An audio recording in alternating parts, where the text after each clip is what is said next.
Hello, ladies and gentlemen, my name is Tim, and welcome back from the holidays. Aren't you glad to see my smiling face? And I'm glad to see yours here tonight, as we're gonna play some Hand of Fate 2.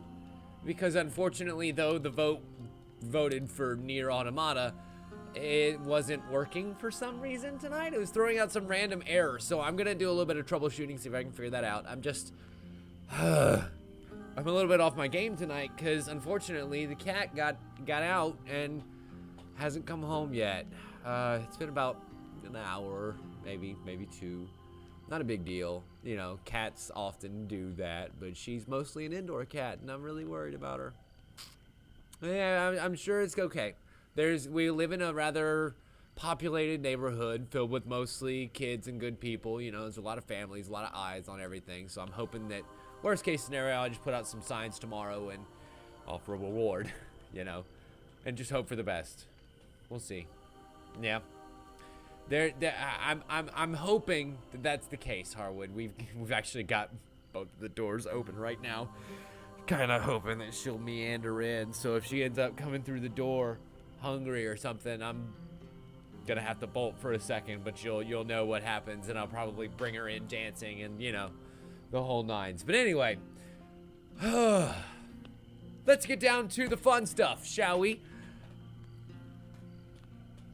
Yeah, that's also possible. No, but anyway, so let's get down to the fun stuff, shall we? You may notice this lovely goblin down here touting some new wares. Yeah, as it turns out, while we were away on holiday, a Christmas present was given to us by the wonderful devs over at Defiant in the form of a brand new piece of free DLC, where we get some brand new cards and a brand new companion. The Dealer's Apprentice. You've been ever loyal to the game of life and death, and now the dealer himself joins your cause. We get one new companion card, the dealer. Wait, is that his name? Is that a spoiler?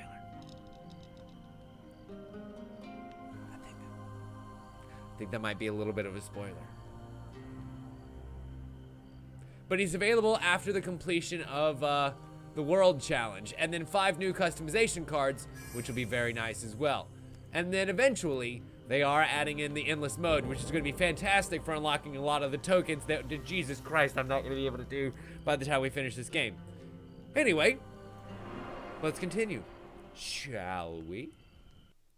So welcome back from Christmas, everybody. How was your break? Did you get some wonderful treats? We got some presents to open ourselves in the form of the dealer, which we will get later. Wait, after the completion of the world, do we have the world? Interesting enough. Some new colors. Ah, new customization options. So we don't gain. When they said customization cards, in my mind, I was thinking equipment cards and things like that, scenario cards. But no, it is actually customization cards for me. And I'm pretty goddamn sure that I'm going to equip some of them right now, because that's pretty cool. Got comics, and comic boxes, and clothes. Oh, nice, Harwood. Did you get any comics that were any good? I mean, I imagine all of them were pretty good, but what did you get that was pretty good?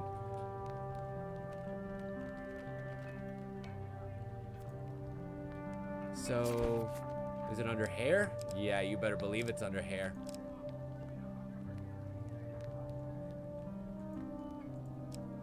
Okay. And then we can match. Interesting. I think I'm okay with our new assassin-y type selves. After all, gotta rep the original, right? Right? I kind of like the original blue better anyway, but that's just me. So, we have some challenges available to us. 2 of them, as a matter of fact. The star and the moon. Now, the star we have tried before. It's with the Magi who are opening portals around everywhere, and we must stop them before it's in fact too late. A lot of corrupted in here, a lot of gambits. Should be pretty fun. And then there's the moon. That I don't think we tried before. You have an outsider who may help you infiltrate the palace. Gather support amongst the populace of the corruption-seeked city in order to convince them that the emperor must be killed. Now, there are a bunch of curses that are going to be in here. And gambits. The people in the city are fickle and twisted. As they call the streets their home. Be prepared to face of what may come. And then, of course, a lot of empire fights. So I have a feeling that we're going to want to save that one for last. That sounds really difficult. And then, of course, there are a few more challenges, hopefully, here to come. Okay. Question. Do we have any better equipment than what we tried to take the first time? Ariadne is going to be good against the corrupted. Hi, Gladius. Welcome. Thank you so much for the follow. I appreciate it. Mainly because you know, her armor penetration. Oh my god, she has so much great penetration. Wait. You know what? I'll just leave it where it lie. Leave it. And let's check our encounters here. We need things that are gonna help us. We're looking at the Holy Relic and the Healer. And of course the Shrine, the Winter Solstice. I might get rid of the Winter Solstice in favor of some of my other platinum cards. Ooh. There is the Demon Aerie that we haven't seen before. I might just switch that out just to see what it does. Just to see what it does. And then if it fails us, then so be it. The Raider's Ambush we usually end up being very successful on, and that gets some great food gains and gold gains. So I'm gonna keep that around for a little bit. Exploring the Wilds, Wayland Ambush, also same kind of deal. I might get rid of Exploring the Wilds just to see if I have anything better than. Gambling Hansel is great because we'll get a lot of, we are guaranteed a Gambit piece of equipment, which I'm going to load up on, you better believe. And the Cave of Wonders. No, fuck the Cave of Wonders.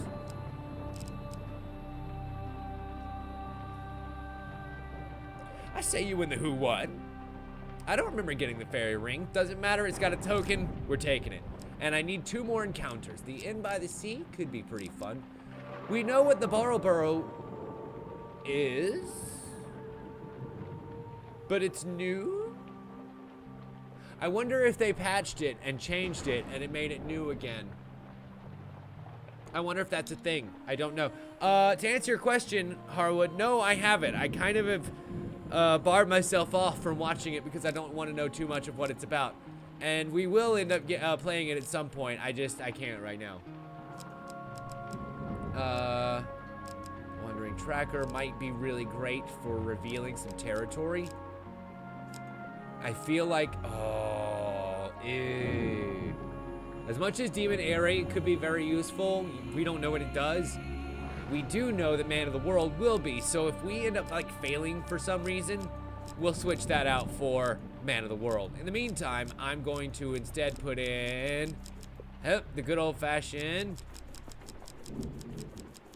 Oh my god, I wish I could scroll through these so much faster. I wish there was a faster way. My fingers are killing me. The Watchtower.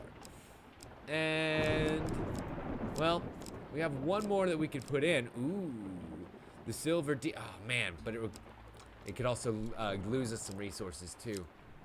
I need something else that has area reveal. Bingo.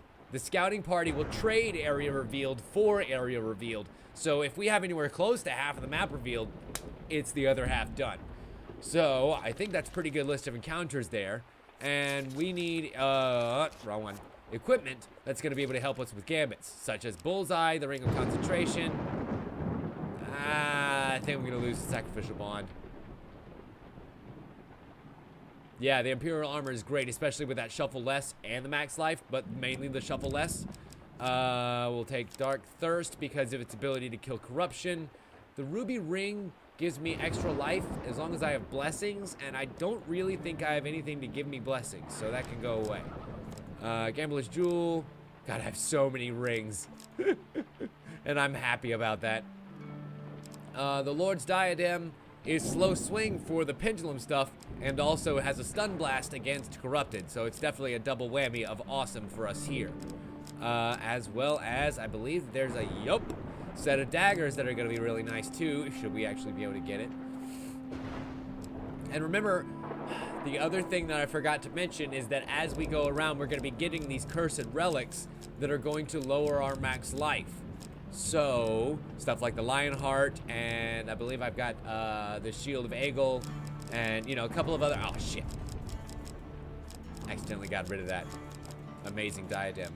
That raise my max health are actually going to be really, really great here.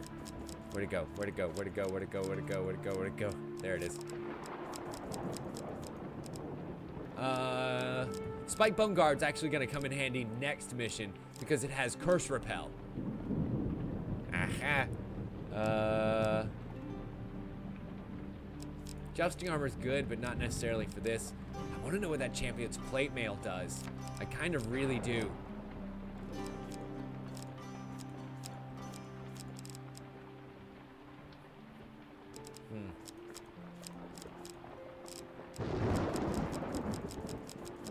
Question.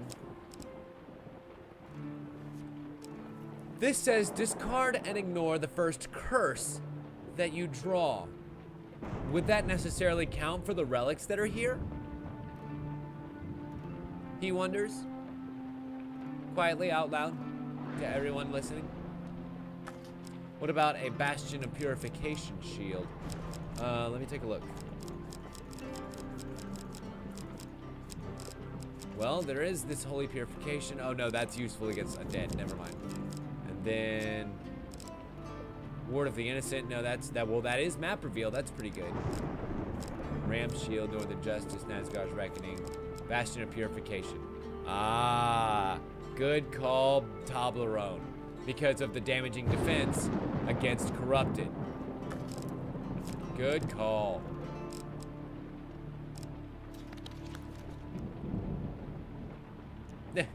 Hey, Ignited. Welcome. Glad you could join us, buddy. It has been a while. Ooh, that Chieftain Axe has just stunned corrupted straight up. And that would be pretty nice. That would be pretty nice. But I think instead...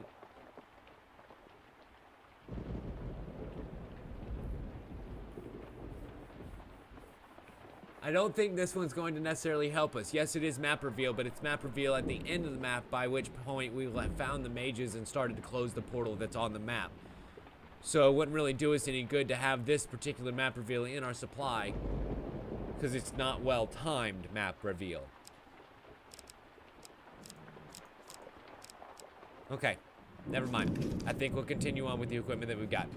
Let's do this thing. Oh, I'm so excited to be back. I miss playing this game so much. I didn't get to play any video games at all while I was in Augusta, and oh boy, was I jonesing. I was jonesing something serious when I got on that airplane. So much so that I let my nephew play Plants vs. Zombies on my phone because why not? You know, it's free. It's a great game. It's a good game for him to learn about strategy and all that shit. And he's 7. He's 7. Kicking ass at Plants vs. Zombies. He had some problems once he got into the backyard with the pool, but that's a different story. Anyway, I ended up playing that on the plane on the way home, and just happy as a clam. Happy as a clam being able to play a goddamn video game again. Anyway, the village of Forstford gathers in the town hall to discuss the mage resurgence. Well, an elderly farmer stood upon the stage. I saw it clear as day with my one good eye, an almighty swirling spiral, black and sparkling, come to take my corn. Yes, he sure was, and our lives, comes a hysterical shout from the back of the room. The caucus descends into pandemony. We could ask the mayor some questions. It's been a little bit since we played this mission, so I feel like some setup could be very handy here. The mayor tries to calm the assembly, but has little luck.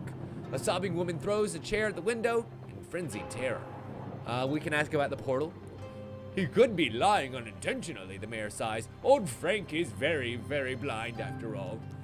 The mages, we all know the mages are around, despite the Empire telling us they're merely tales. However, I've heard they're getting more dangerous, a sign of the times.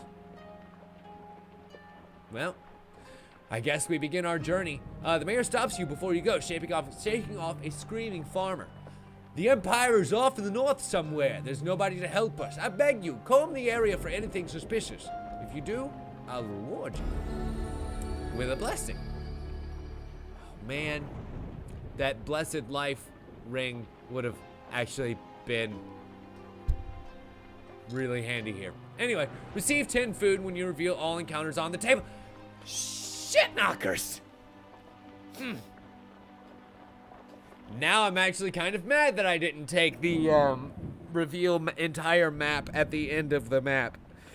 Blessing. God damn it. What a great way to start off. Great way to start the game. Far Cry 5 coming out in February. Oh, really? Interesting. You're unsure of where to start, but you know you must close these portals somehow. I didn't play Far Cry 4. I like 3. I like 3 a lot, but 4 just seemed to be a lot of the same. And I don't know what 5 will bring.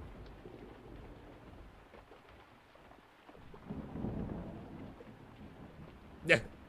You know, Avishar, I got to admit, you're absolutely 1000% correct. On a lonely Imperial road, there lies a dilapidated tavern known as the Black Cauldron. Inside, you spy a group of mages huddling together in a dark corner of the tavern.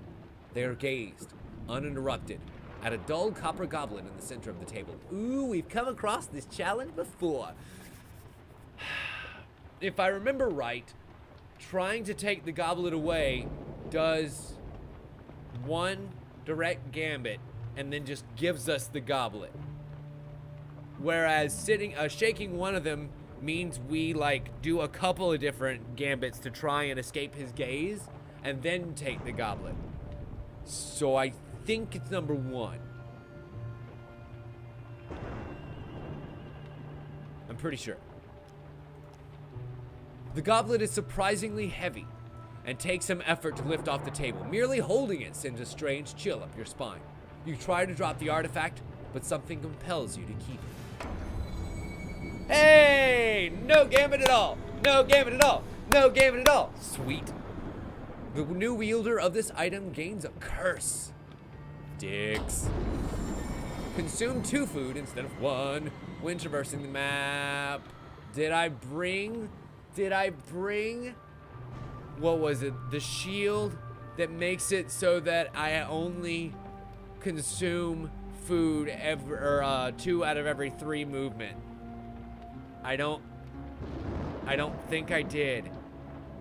These are things to remember for later. I'm gonna pull out my pen right now and write this down. So we need the reveal all blessing, and we need the food shield. I think it's a shield. I'm pretty sure it's a shield, right? Like we've definitely had that come in handy before. Anyway, as you pocket the goblet, the mages suddenly stand and turn towards you. As one, they open their mouths to scream, an unholy sound that rattles the moldy rafters. Write down, bring Aerie. Ooh, you know what, Avishar? I did bring Aerie, and I hadn't used her before. I was just like, I wonder what she does. So, this should be really fun. The pitch increases unrelentingly as you cover your ears in desperation. The sound rings on in your skull, in your chest, and your knees buckle and you collapse blindly to the ground. Paying card. -5 max life. Crap. The good news is we started with +5. Back to the bones. Fuck. I hope you have learned to be their master. And now I know what you meant, Avishar. Yep, the gambit certainly came and it hit like a truck. It hit like a truck. Oh, big old Mack truck. And boom, another 5. 16 this time. God damn it. And we all know that the bones hate me the most. Like, of all the games, the bones hate me the most. Fuck. See? 6, 6, 1. hate this game. And now I'm down 15. And here we go. Ooh. To what? I think I just re-rolled the 1. Hit. No! Cock hammers! Are you kidding me right now?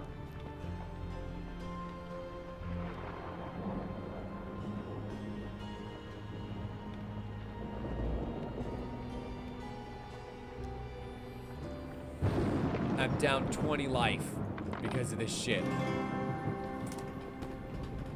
Well done. You continue to impress. Fuck you, dealer. Fuck you, well done. Fuck you, well done. Well done. Fuck you. Are you kidding me? It took 3 tries to do that shit. 4 fucking tries to do that shit. Are you kidding me? Well done. Suck my well done dick. With little grill marks going across it. Because we flipped it just nicely. Oh, I'm so angry. So angry. And we gain 2 fame. Oh, I'm so happy. I gained 2 fame. As quickly as it began, the screaming stopped. When your eyes readjust to the gloom of the tavern, you find only piles of ash where the mages have been. You look around, but the building is abandoned. Was it always empty? We don't remember. But we do get to move on. God, it hurts so bad.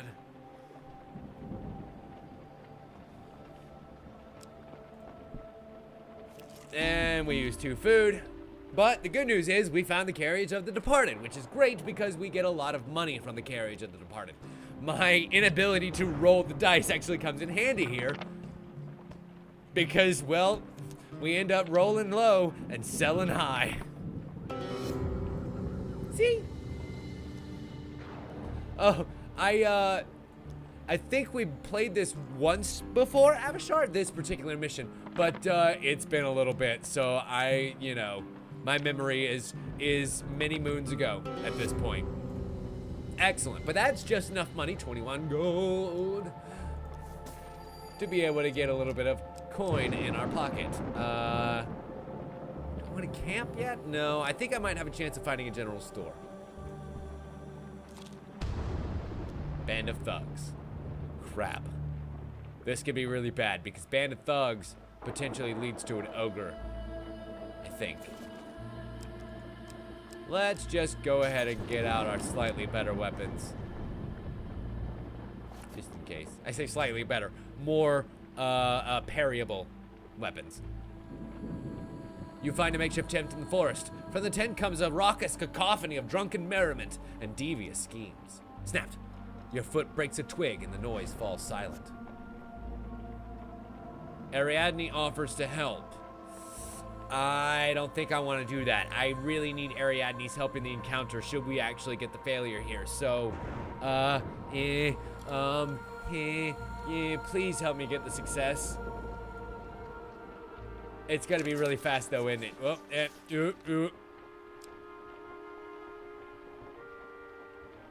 There's the vote.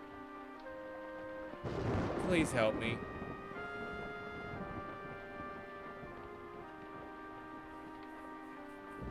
I really need my card gambit stuff.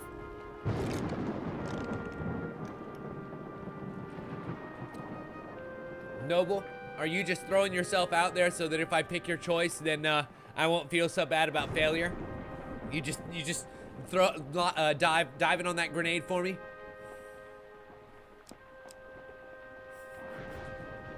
To be fair, with your luck, the one time that I don't actually take your advice, it's the one success and then I pick the huge failure. You know, like that's definitely something that happens. Oh, you fucking, oh my God!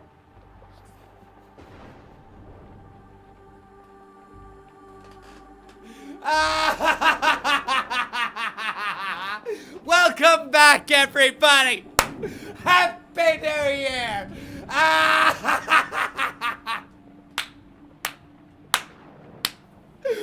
Oh my God!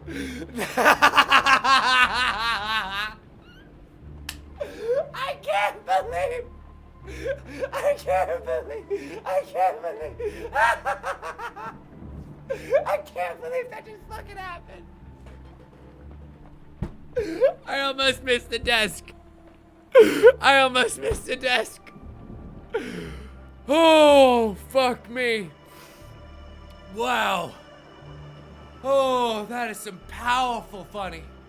God damn it, Cat. Why are you missing this? That is some powerful funny shit. God damn it. Okay. Well, I am in shock. I am not at all surprised and yet completely in shock at what just happened. I can't. A few mages come furiously out of the tent, followed by a hulking ogre. Oh, fuck me. And it's the ogres and the mage. Okay. Oh, let's focus up. We got this. We've done this challenge before. If I can just remember the controls. That could be a problem. I didn't warm up like I usually do. But I got my new costume, goddammit. And that makes me invulnerable, right? Oh no! It makes me invulnerable. I said invulnerable. Beep, beep. Oh god, there we go. That was a good counter right there. And goddammit. Into her lightning bullshit. Ariadne, could you maybe distract the ogre for a little while with a few layers of your own, and get out of your own trap? Oh, that's amazing. Yes, keep pushing him out of his own trap. Definitely a trap.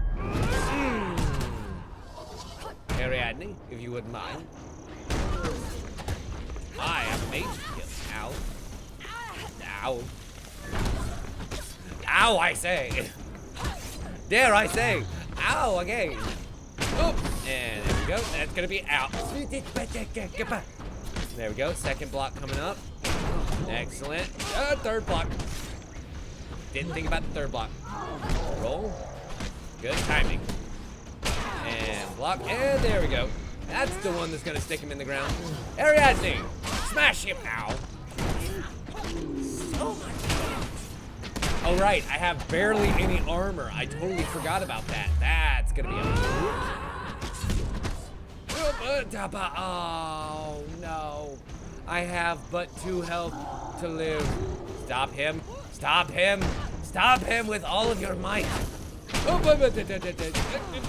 And dodge him. This could be the one. This could be the one for all the chips. Nope. Definitely not the one for all the chips. But follow-up didn't go quite as planned. Damn it! Oh well. Oh, I mean, I'm pretty sure that run was doomed from the start. Like, let's just go ahead and get as much failure as we can in that first little bit.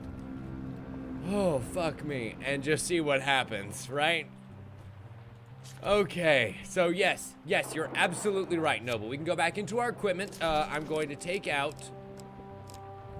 excuse me, some things that may not be so great, like you, because you're not helping in gambits, and I can take on corruption, no problem. I have plenty of things that help corrupted. I don't know that I need the precision, because we didn't encounter any pendulums at the time, but, you know, we didn't really get that far into the mission. So I don't know for sure. Damage inflicted from pain cards reduced by 5. That could be really handy. I'm pretty sure that we'll get some cards like that throughout the mission. Yeah, that's what I thought.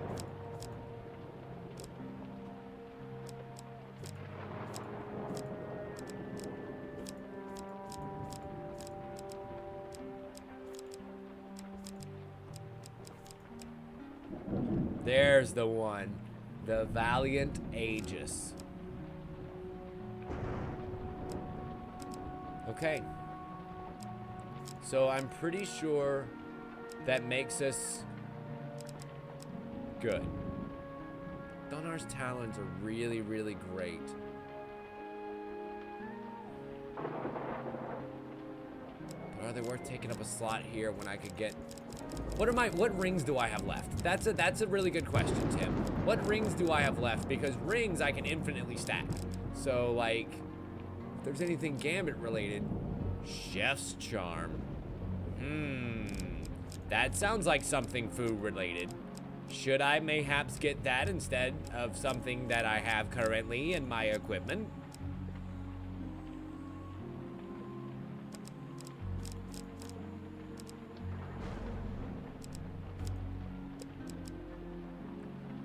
Avishar, the only reason why I'm not taking Gluttony is because I had the intention of taking the Imperial armor, which makes shuffling less.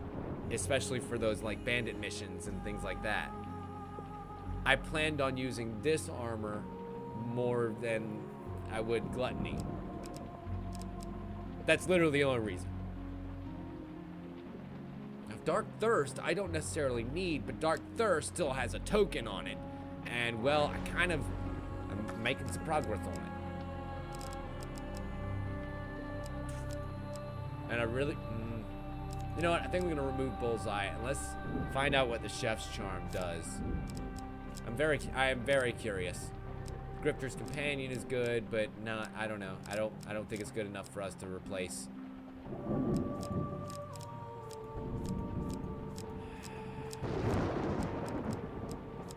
I think, yeah, the Ruby Ring is good enough to replace that health potion, however. Okay. Well, no. As Avishar pointed out, it's only good until we start really getting curses on us. So I lied. I now see the folly of my ways.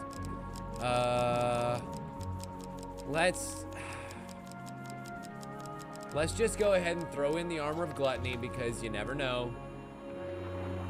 There will be missions that we know are going to give us food bonuses.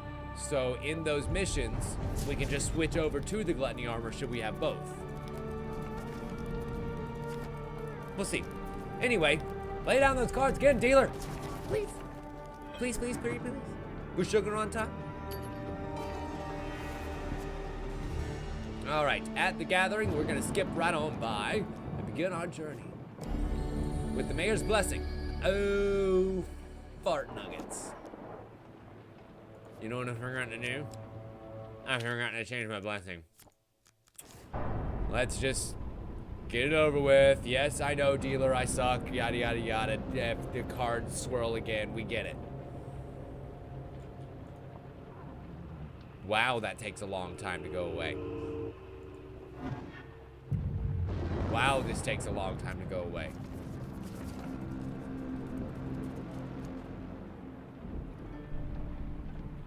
I think my beard got a little bit more gray. I'm pretty sure. They need the ability to skip that. Like that's something that should be patched in, right? Like that's not just me. I feel like that's something that should be patched in.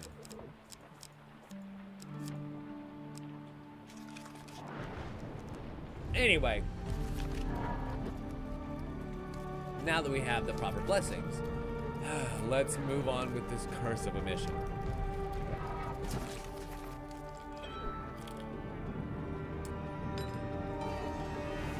So the star shines brightly in the east, but is it actually just a portal to another dimension? Only the mages know for sure.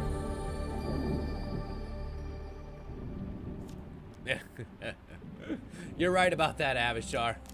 But I feel like if the intention is letting you do it over and over again, maybe make it unskippable once.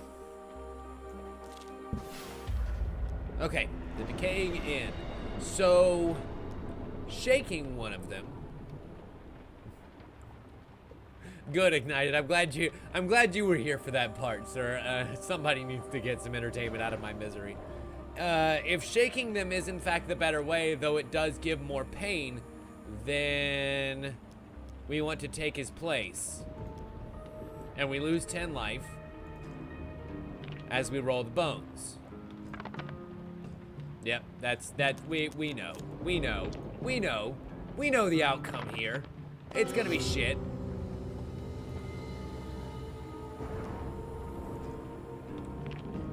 Now it's 16. Yep, you get the pattern here. It's gonna go down by 2 until we can actually get the target, which is probably gonna be around the 14 to 12 range. Only 12. But the good news is, as he said, we can heal from it. Really? Oh my god, that's so close, you bastards. No! It went down! Why do the dice hate me so much? Why? I really just want a master cut of how much the dice hate me. That would be amazing. Okay, so we finally get the cup in our hands and a new curse on our bodies. I really need that shield right about now. Let's advance over to the left. Right, excuse me. And we find the Empire Inquisitors who cross paths with a party of Empire soldiers. Empire soldiers. I kind of want my sword to be able to parry. The commander stops to interrogate you. You there! What do you know about these portals? The commander scrutinizes your face. He listens to what you have to say with a bored look on his face. Yes, all right, thank you. I wish you good rain in your troops, in your crops. Nothing, no gambit, no combat encounter, no... Nothing to fear but fear itself. Okay. Fuck! I just can't get around this band of thugs. This stupid, silly band of thugs. And of course I stupidly took Ariadne's cause when I know it's not gonna help. Not really. Not really.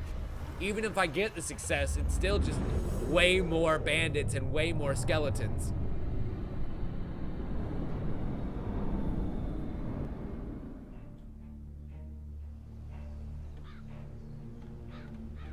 But at least it's just Mono e Orco. And hopefully, ow, god damn. If his club doesn't keep tracking me halfway across the globe, we might be actually be able to win this fight right here. And hit it hard. Excellent. Oh, god damn it. Seriously. Fuck off with that. I get having to time it properly and all that shit, but my god, the window is just so crazy small. It's almost as if the odds are stacked against me.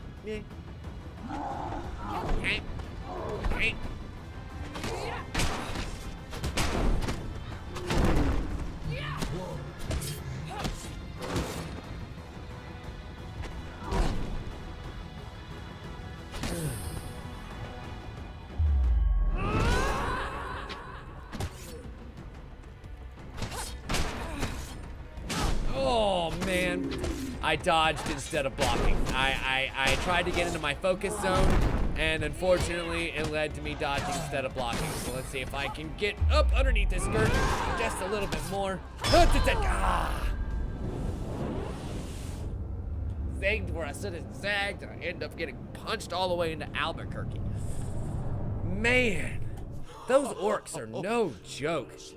I mean, nor is this mission. In time, you will gain the Due to his skills flat you damage need. reduction of 4. Yeah, the two-handed weapon probably wouldn't be a bad idea. But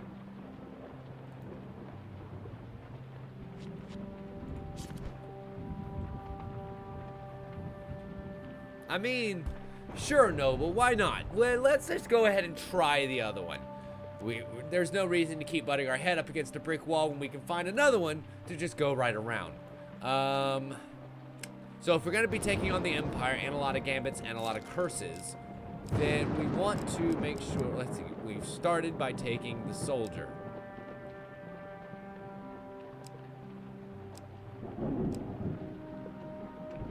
Might be okay. The Moon's gold objective is rather difficult. Oh boy. Oh boy. Something tells me we're gonna be here for a while. Okay, so something to take advantage of having gambits. I've got Gambling Hansel in there, that's good. The Cunning Man will help me get, hopefully, a blessing and then trade a curse for it. Or possibly remove a curse, I don't know, we'll see. St. Talia's Day gives me more blessings. The Healer removes curses. All good things here. The Priest gives me blessings. And what else potentially could I have here?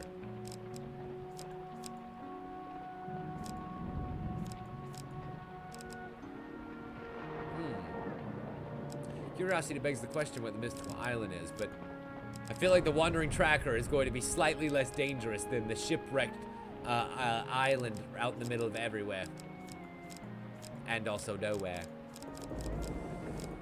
In the meantime, let's... We could try and gain some resources as we're going through and fighting the Empire, but no. Do we have anything else that removes curses? I don't believe that we do. I know I'm probably going to need money to buy supplies at some point, so Carriage of the Departed is never a bad one to have.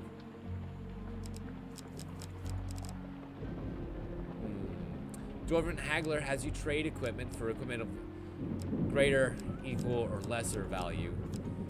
We've only gotten lesser so far. Fate Stealing, no.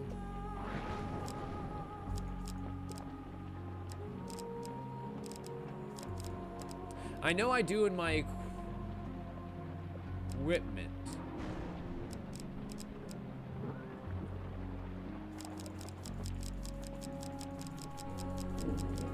Really? The little devil removes curses? Honestly, I kind of figured that he only gave you the third component in a specific potion that we could recraft at a certain point in the future. But I'll give him a shot. And then you're saying to trade out St. Talia's Day for Damon Airy. Okay. I'll trust.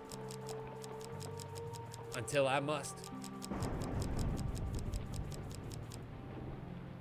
Ah, I see, Avishar. That little devil. I feel like the scouting party might be nice.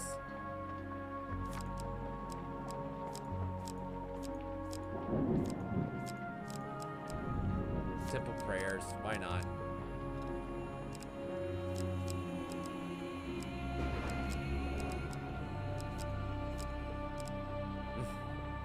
And the unimpressed farmer who has a fame check to give you a ton of food. Yeah, we're gonna have a bunch of blessings, so getting Winter Solstice is probably gonna be a good idea too. Oh my god, I don't have any equipment picked already. This is gonna take a second. Archer's Bane, definitely for sure. Billy Clubs, Cardinal Bane, Coward's Bane, Dark Thirst, Exquisite Blade, no, no, no, no, no, no, no. No. No. No. I thought I had something that was good against Empire people. Okie dokie. We shall see you again soon, Avishar.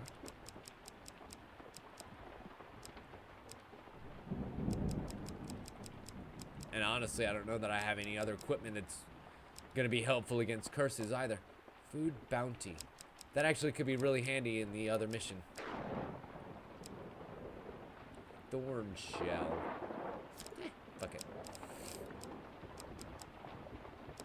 And then... really want that spiked bone guard, so I don't think we'll really take anything else. Bounty Hunter's Helm. I don't know what that does. Might as well reveal it and then see what happens if I need to take it out of my deck later. This is basically just going to be kind of an exploratory run anyway, you know. What is Blessed? First time you completed combat unharmed, add a blessing to the map. And then draw a food gain card anytime we have, we take less than 15 damage in a combat. which happens less and less each time because this shit's probably gonna be really hard. So let's just keep going here. All of our gambit stuff, of course. That's for sure. Gambler's Jewel, Ring of Concentration, Ring of Defense, Ring of Food.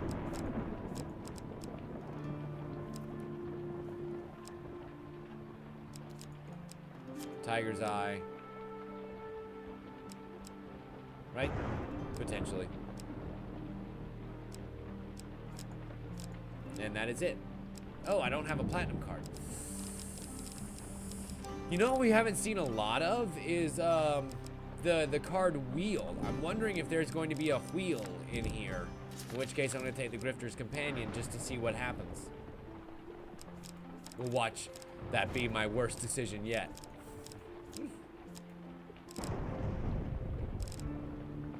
Okay, so for this time around, we'll go ahead and take...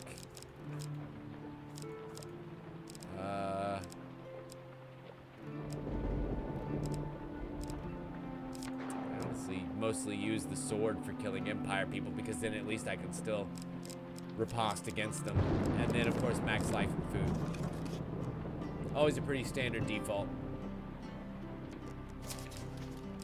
And if there's a lot of dice gambits, then I think I'm going to take Kolbjorn instead because at least he actually does something useful for a gambit in that he just straight up gives me another dice. That's incredible sometimes, or really terrible sometimes, but at least it has a probability of actually being good. From your predecessor.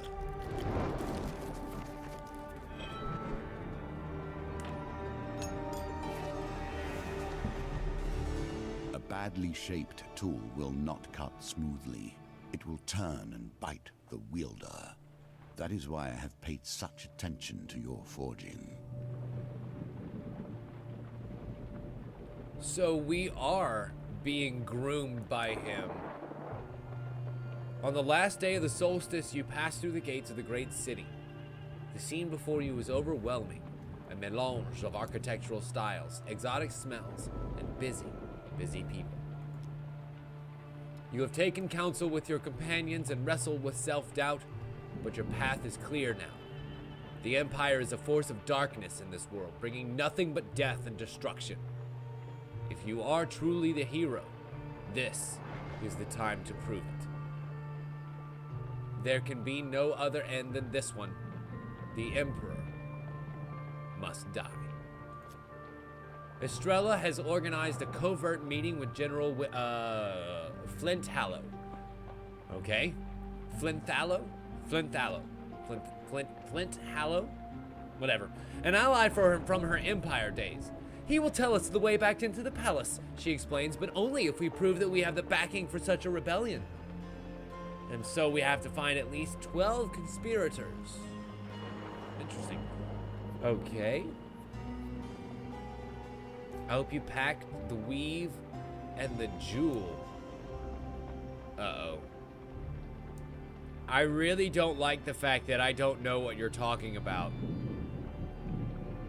I really don't like the fact that I don't know what you're talking about when you say the weave and the jewel, because that makes me feel like I didn't.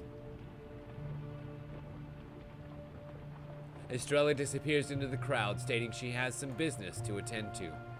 You see the meeting place in the distance, the Church of Fires, a shining marble monument soaring above the crowd and the rabble of the city. Yes, I do have the Gambler's Jewel. Excuse me, in my deck, but I don't have the Protector's Weave. Whatever that is. You see the meeting place in the distance, the Church of Fires, a shining marble monument soaring above the crowd and rabble of the city. But first you must explore the districts and gain enough to support your cause.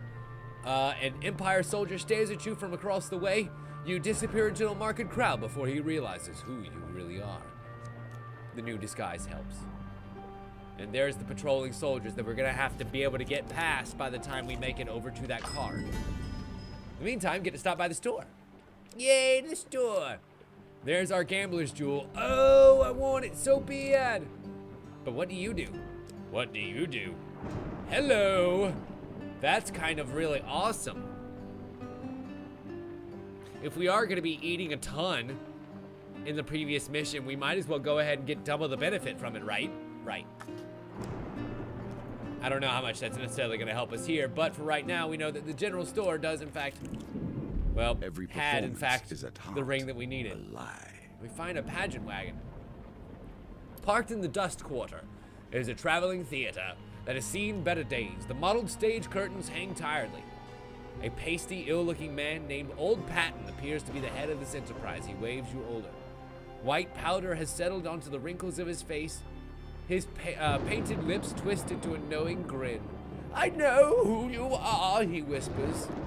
Look here, I won't tell. He taps his red bulbous nose and winks. If you stand in for my recently and rather inconveniently deceased actor.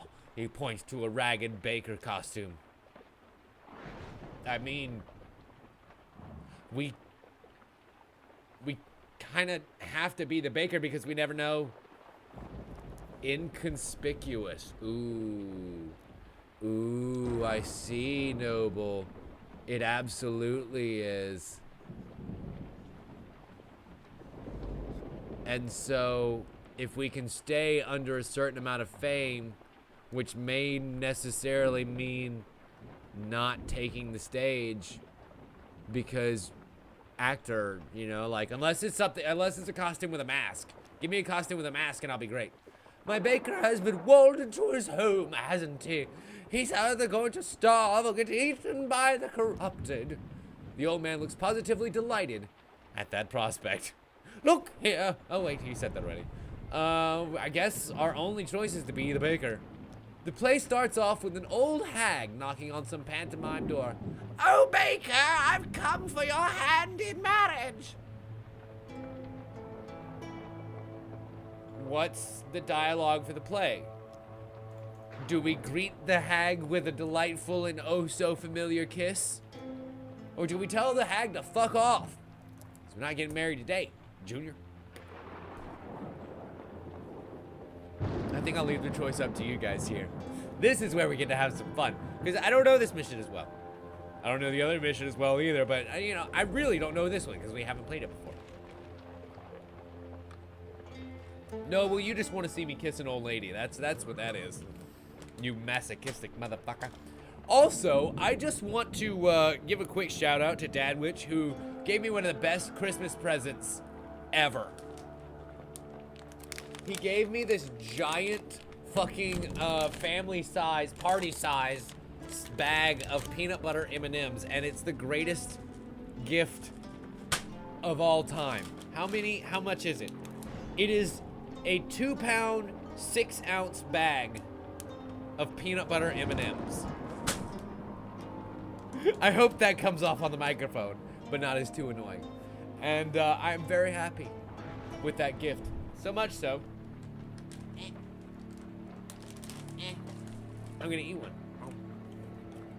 Alright, okay, well, I guess if you want me to kiss the old lady, so be it.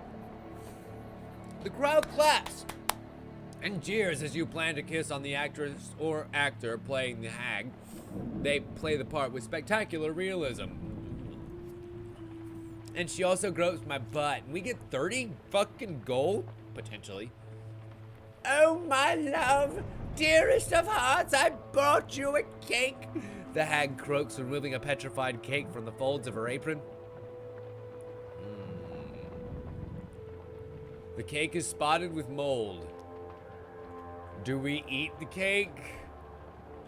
I mean, we gotta eat the cake, right? Like, we're already in too deep. We gotta eat the cake. Ah!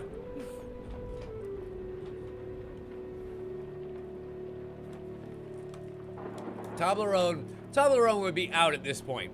Eating the moldy bread is not his bag. But I don't know.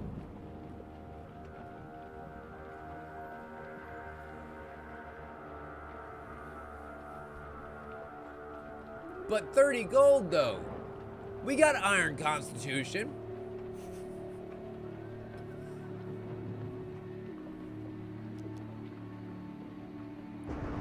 You know what? I think I've got one final gambit that the game doesn't have. The simple coin.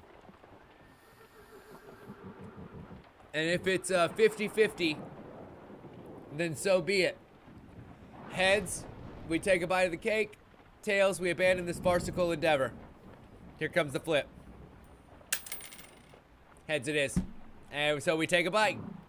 The cake tastes like cinnamon, and it is so stale that you're forced to drag your teeth along its rock-hard surface to scrape any of the crumbs off. Ugh. And the crowd watches in morbid fascination. So it wasn't mold after all, it was cinnamon. And that makes us the Winamon. Ow. With an injury of 10 life. Ow. 30 life for 30 gold. Whoa. For 50 gold. Then, inexplicably, a caged boar is dragged on stage. The hag looks at you expectantly. Do we release the boar? Do we propose to the boar? I think it's time to actually duel up this marriage. Be a menage a pig.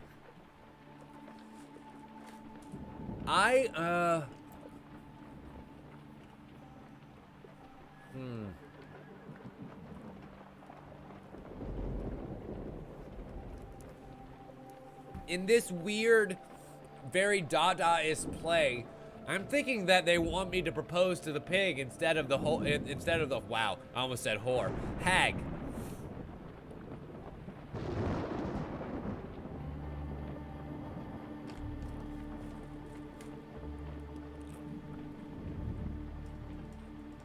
Hi, Kisty. Welcome. Glad you could join us.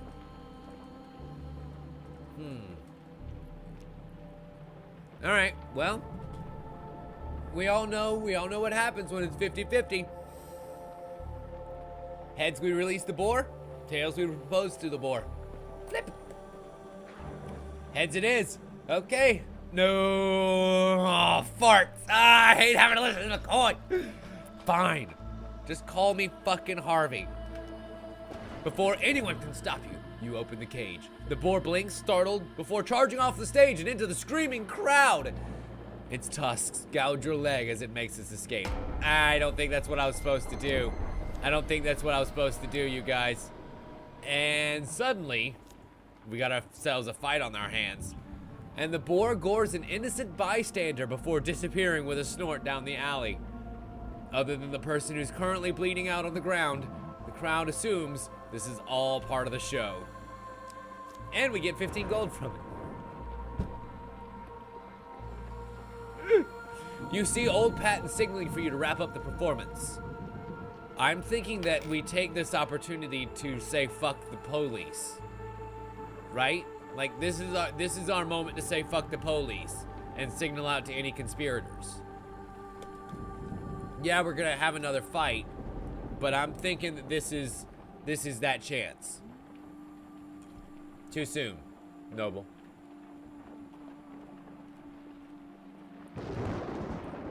Okay. The crowd regards your speech with suspicion.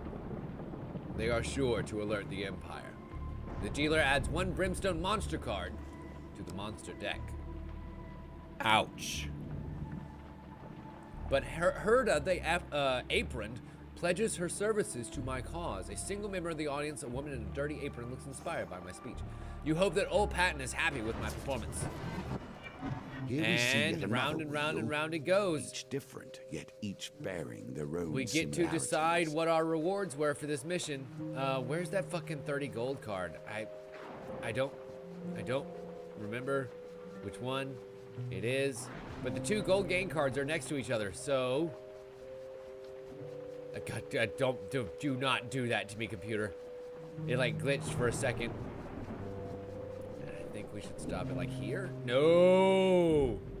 Sweet.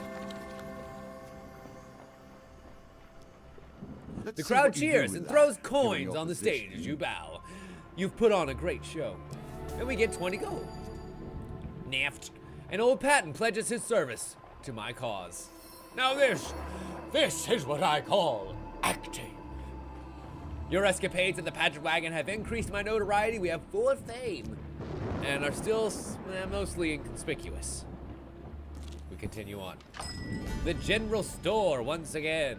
Ooh, good timing. The gambler's jewel shall now be mine, to make all my dice rolls even easier. And can't really do much else. Although that grifter's companion though.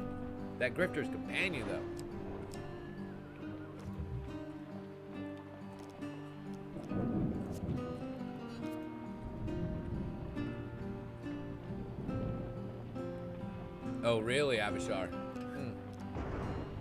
Interesting, that. Okay, we're out. Is that pretty much the only wheel that we'll find in this encounter? How funny. Death stalks these streets. The corrupted city. Your death, my death, and the death of an emperor.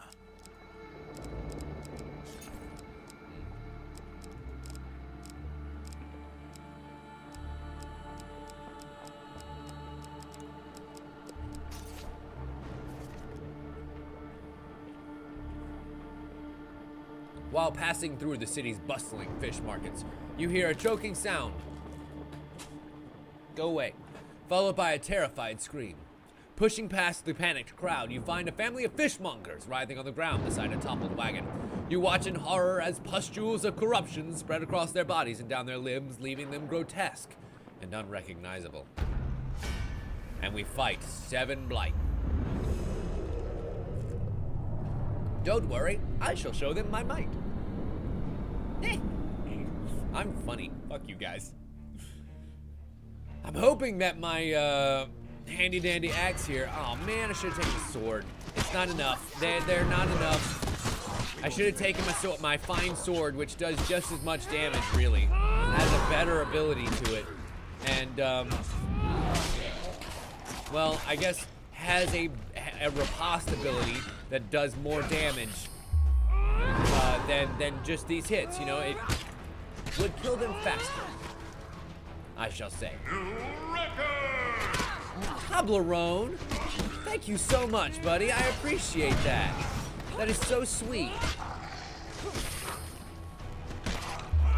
It's funny, I have the ability now to start gifting subscriptions as I so deem, or as I can. I haven't looked into exactly what that entails as of yet, but that's apparently a thing. And they give you maybe one freebie, or just one period.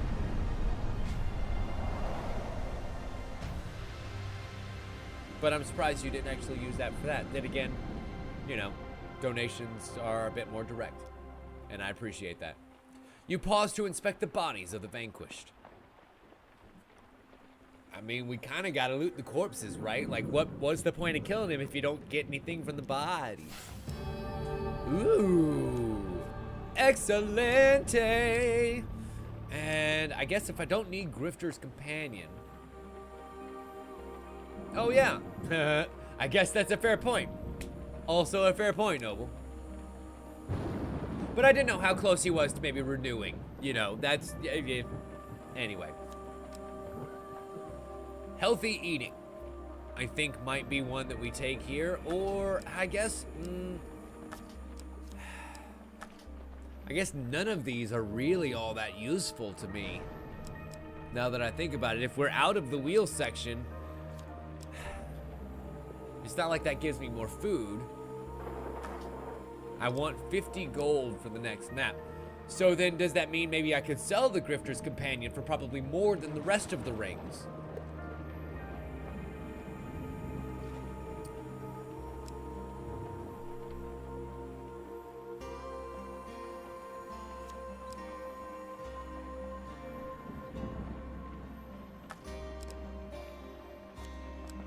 I think that may be my strategy here. And then we get 10 food, yay! The crowd watches in distress as you loot the newest victims of the blight. Fuck. My greed was my own undoing!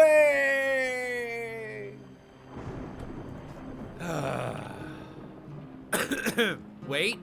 Back to the bones. I hope Maybe you not. have learned to be their master. We've learned to be the master with the help of a handy-dandy ring. With the corrupted creatures dealt with, you stand and leave and hope that no one recognizes me. And we have a slightly higher target this time. Come on, between the Gambler's Jewel and Kolbjorn. I'm praying and I'm hoping.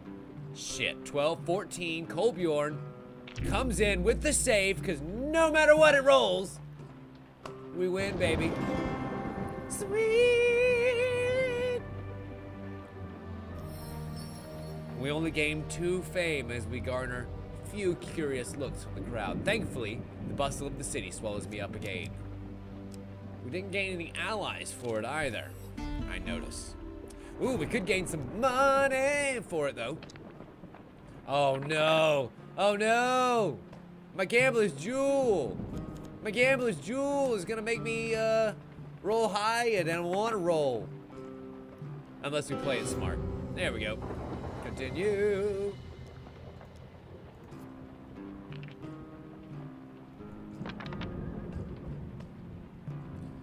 Ah, I see, Avishar. And I'm assuming that by telling me that, you're also trying to insinuate that that was not one of them?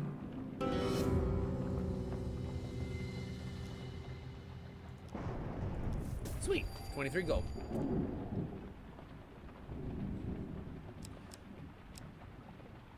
I'm pretty sure that if you get over... Wait.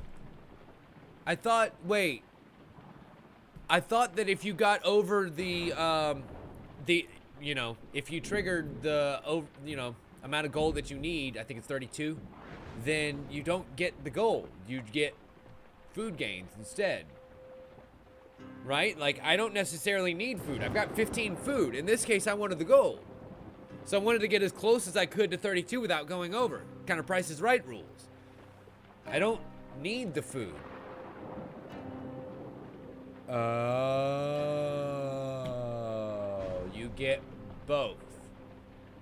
See now, if you had said both, I might have got that, but I kind of didn't catch that you get both. I thought you just got the food instead of the money. The table has changed, yet the stakes remain the same. I am Life shamed. Or death. And we'll have to, I'll have to remember that as we go on. Okay, very much noted. Anyway, let's take a break by the campfire and see what equipment we can buy. Ooh, there's that spiked bone guard that might be kind of useful to dispel the first curse that we come across. But it costs 52 gold if we buy it this way.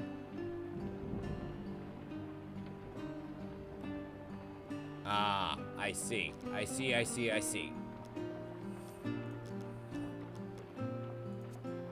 Well, guess we're not gonna do that. We'll save up the money that I have, and we've already found 2 general stores. Which means I'm not really sure, unless the dealer gives us one, we might not have the chance again. Anyway, the guards, so much as they military patrol, attention, and why? are trying to rustle up the locals. The A Emperor small knows child you points are at you, coming. trying to get her mother's He has attention. known long Her mother, before. thankfully, ignores her. What do you think? Wait. Not reaching 50 means not getting the gold token. Oh, I see. I have to reach 50 in order to get the next conspirator, or whatever, to start the next trigger of conspirators. So let's save all my goddamn money. I gotcha. Is the difficult part of this mission staying inconspicuous? Because it seems like a lot of these missions give you fame. Also, what do you guys think? Should we try and just pass through the area, or go back the other way and maybe take a look at the small child? See what they want, see what they need, see if we can help in any way.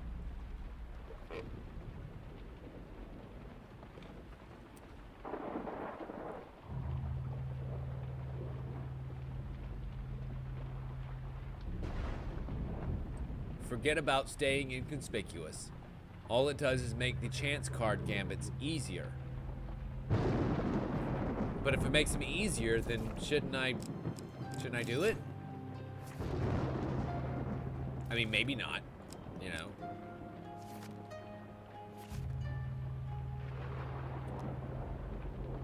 Oh. I see, I see. When it says go back the other way, it's like the end of a map. It means exit the cart, not like an alternate choice of what to do here. You hope they don't recognize me. With little fame, ooh, we have a decent chance of staying inconspicuous as we go through. Nice. Ha-cha-cha. The corrupted city lies before us. While passing through the city's bustling fish markets, you hear a choking sound followed by a terrifying scream. It's the same scene as we see another group change into 8 blights. Gross. Now notice that the patrol is used up. Yeah, so that means we can go back across, right?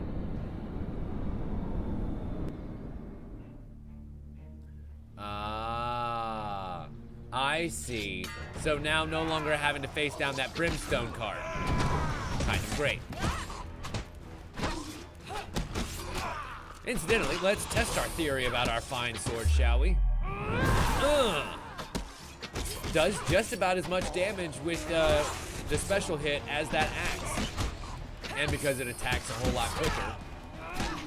And its riposte does more damage.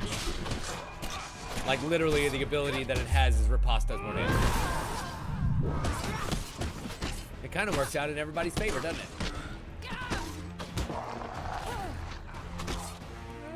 I mean, let me say this. Yeah, that axe is really great for killing corrupted. It's fantastic.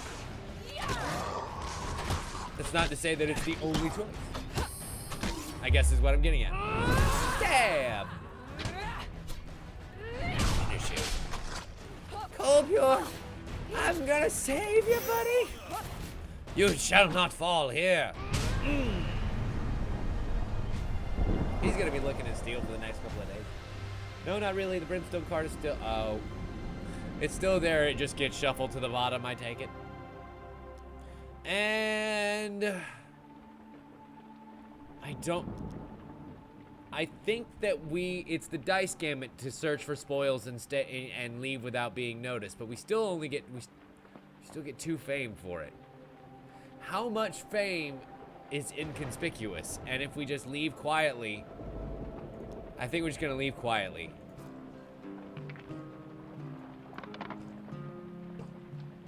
Nine to 11, ouch. Not enough, not even close to enough. 10 to 12, Jesus Christ. This game just does not like me anymore, does it? 14. Oh, and I lost Colbjorn. We gained 4 fame as a small child shrieks in delight, points at you in recognition, and yells, "It's the bad person, come to kill the Emperor."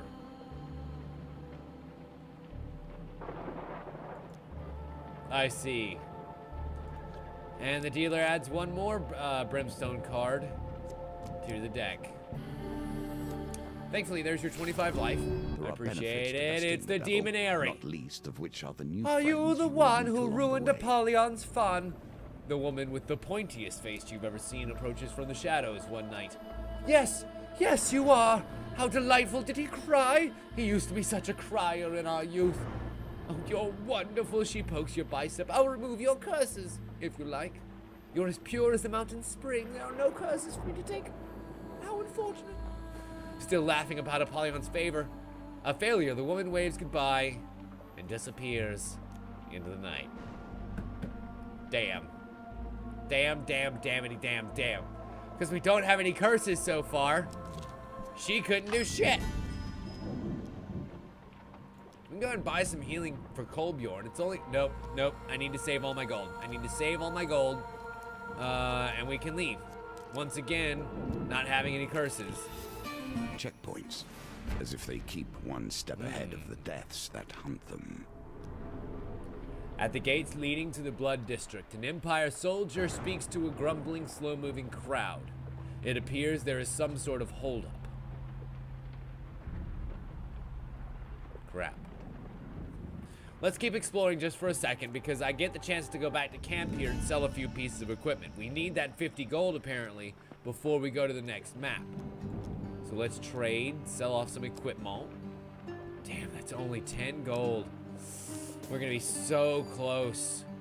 But no cigar, not unless I sell my gambler's jewel, and, well, that's a really valuable piece of equipment to get rid of. Especially with all my dice gambits. But if I want to get the gold, it's only gonna make it that much harder.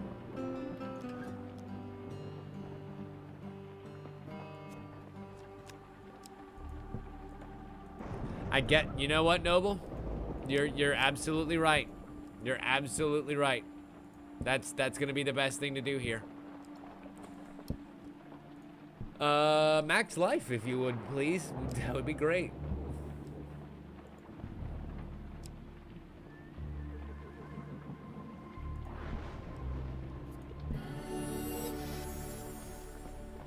Sweet. And there's our 20 gold. That's gonna be it. Damn it! And I sold off a useless ring, but I sold off a ring nonetheless to get the gold this way. So, you know, worth it? I think ye not.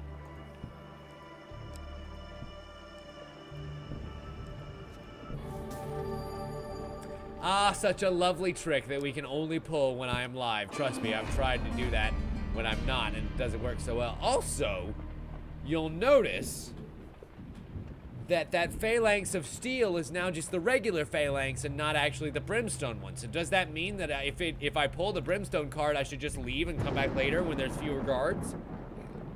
From this day forward, until further notice, there shall be checkpoints at all gates. With the speech over, you continue shuffling through the gates with the rest of the crowd. And we hope that we're not recognizable enough to arouse suspicion yet. Still 3 cards in this gambit. I'm watching. And I think it ended up in number 2. But then again, you saw me call my own fucking home run earlier, so let's see what happens.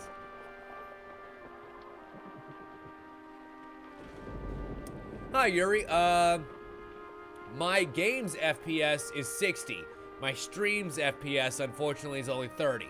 That is something that I can upgrade during the break, though. We're gonna take a break here in just a couple of minutes. So that is something that I could definitely upgrade, because you're right. That would make it easier for you guys to see the card gambits. You move along with the crowds. The soldiers manning the gate do not notice anything amiss at all. Excellent. We made it to the M map, where we find 2 groups of patrolling soldiers. Alright, let's try and keep our heads down here, as we got 63 gold coming into this map. Hot damn. Let's go down to the M's Dick and find the wandering tracker. One day you meet a northerner dispatched from her homeland by warfare. Displaced, excuse me. She explains that she is a tracker for hire, working for those who can pay. She speaks at length about the nearby terrain. There's the cunning man. Alas, I cannot take you there, but I can tell you about my other travels. Here. Interesting. We're gonna have to pay her a lot of money for this, aren't we?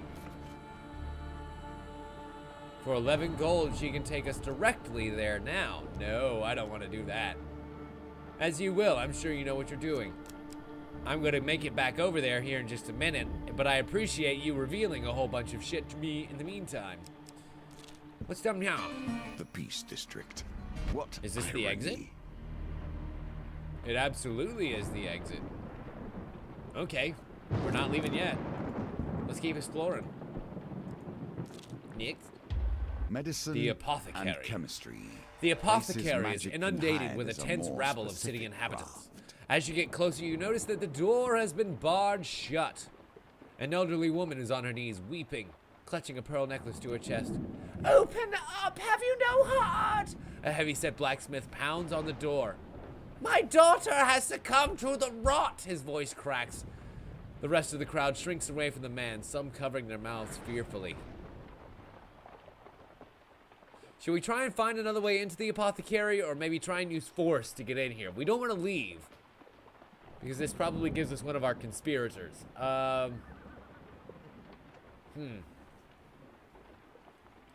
What other way in could there be? I don't know, but we're gonna try and find it. That's for sure. Hopping over the side gate and squeezing past crates, you find the back door to the apothecary. It's unlocked, but a thin bird-like woman stands by the door, scrutinizing you. Yeah, I guess so, Avishar. You're absolutely right. We greet the bird-like woman. Hello, she says with a curt nod. I am Joralheim, and my twin is Janice. I have heard you want to destroy the Empire, and now I see you are as strong of brow and crooked of nose. I believe in your quest. Joram the twin pledges her service to my cause. Interesting. She bids you goodbye as you enter the apothecary back door. Janice will want to help you, if you can find her. The owner of a spectacled spindly gentleman jumps at your surprise entrance. Avishar, it seems as though this is what you wanted me to have that 50 gold for, so I'm gonna go ahead and pay that.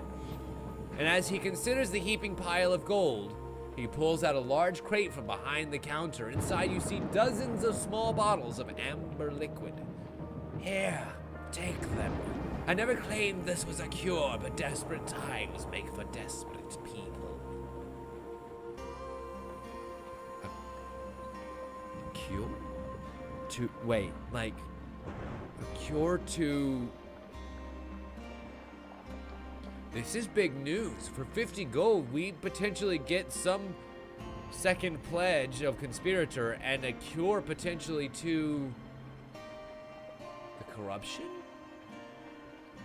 It is here that you explain your quest. The bespectacled apothecary nods. If you can fix this, yes, I will join your cause. Mullen the apothecary pledges his services to your cause. The townsfolk outside the apothecary fall to their knees in gratitude as you hand out little amber bottles. One bottle is left over, you give it to yourself. 1, 2, 3, and 4. Excellent. And we gained 4 fucking fame in the process. Ouch. Ouch.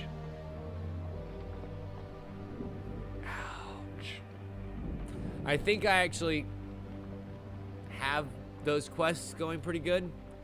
I need to do a little bit more of Malaclipse's quests. Yeah, you're right. I need to do a lot more of all of my partner's quests, which is why I really wish that endless mode was already in the game, because that's what I want to do. I want to play in endless mode so that I can maybe have runs where I just work on tokens.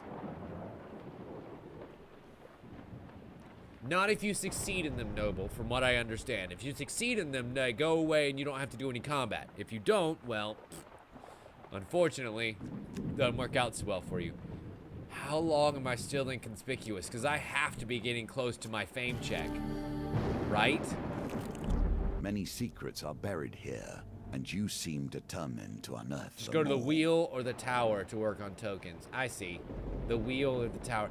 Oh yeah, that's right. I remember the tower being able to come back around and just reset the map. That's a great idea. That is a great idea. The stillness of the cemetery provide a welcome respite from the city. Only 2 people walk the grounds today. A weathered gravedigger named Tomas and an old woman in a flowered bonnet. The woman introduces herself as Hild as you pull and asks you to accompany her to her husband's grave. She pulls you close conspiratorially and glares at Tomas. I think they added more stairs. The gravedigger makes a baffled noise in disagreement. I say we accompany the old woman to her grave, but what do you think? Should we talk to Tomas? Maybe get a little bit more of the lay of the land? Or should we accompany the old lady to her grave? It seems like the more polite thing to do, wouldn't you say?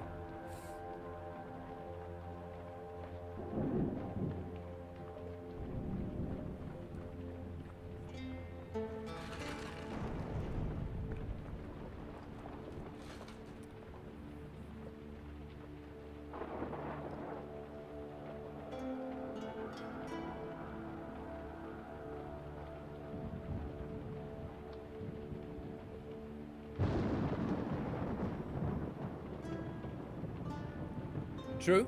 Very true, Toblerone, but at least an old lady who's climbing around a gravesite isn't gonna try and stab me in the face, neck, or chest. So I feel like that's a trade-off I'm willing to make. Then again, what the hell do I know? I've been surprised before. Ha!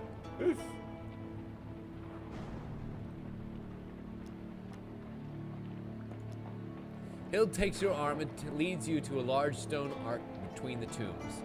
3 eyes, she says, pointing to the strange symbol of 3 dots etched upon a gate. That's lucky. Past graves and flowers you climb until you reach a huge primitive stone tomb, fallen mostly to ruin. It is devoid of any markings other than those same 3 dots bored over the entrance. Ah, here. Hild dusts the walls here and there with her handkerchief as she descends into the ancient steps of the tomb. You can barely make her out her white dress and her crinkled eyes. She beckons for you to follow. I mean, look, old lady gets what old lady wants, right? Like, I'm wondering if this is a trap. I'm wondering if this is a trap, or if maybe I don't know. I don't know. This could be a trap. I'm now beginning to wonder if this is a trap.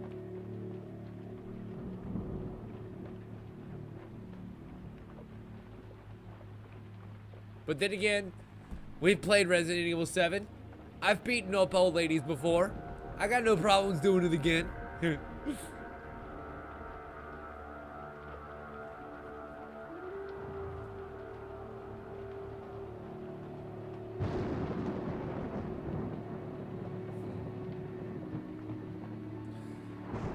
Alright. Fine. If nobody's gonna vote, then I guess I'll follow her into the tomb. Something flickers in the passage ahead. Oh no, it was a trap. And the old woman disappears into the darkness. And we passed our check by a long shot. As we head deeper into the tomb, it's dark here and unusually warm. We take a tentative step, feeling smooth marble underfoot. The air smells of dust and flowers. Small shrine of dusty flowers and forgotten candle stubs is ahead, and there are tunnels to the east and west. We are currently at the tomb's entrance. Do we go east? Do we go east? Or do we exit the tomb? The choices are yours and yours alone. Good luck. Good luck.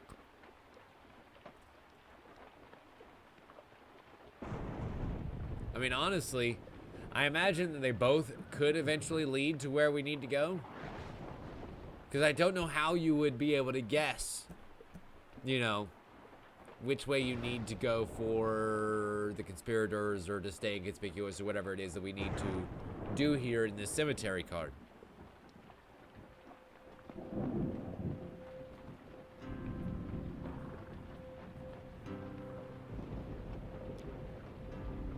Okay. West it is.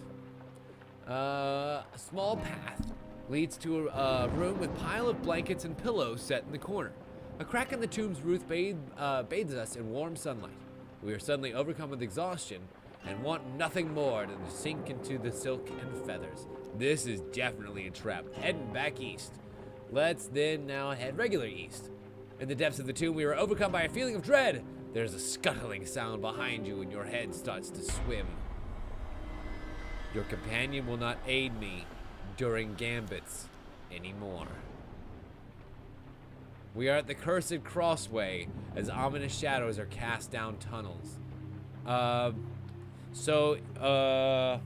need to take note of what's happening here. So we traveled east to start with.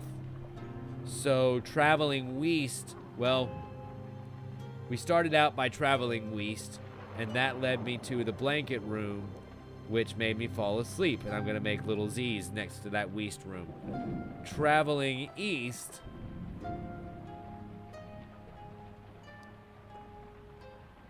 there we go, made me at the cursed crossway. So let's go with, I don't know, the little fucking skull and thorn symbol that they make here. You can't see this, I can see this. This is helping me. And going back west is just gonna take us back to the center, so we don't want to go that way. But there is a north and a south that can come from here. And that's a new crossroad. But we hit a wall. There is no going straight. There is no continuing on east. So I guess north?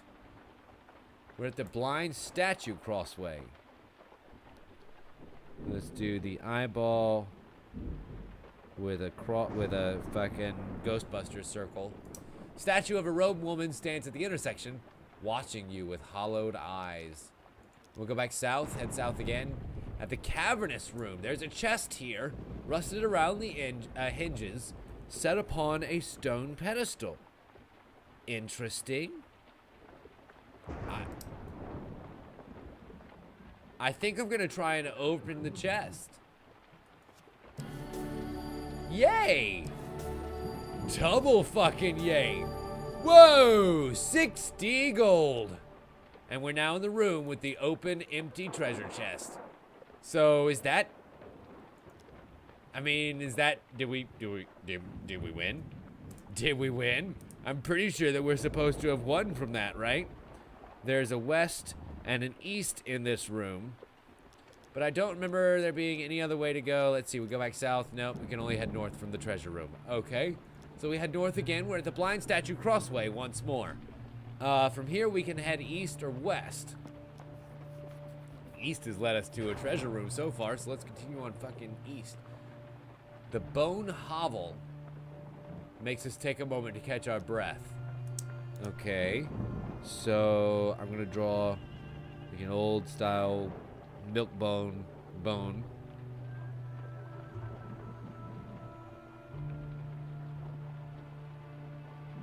And let's go back west.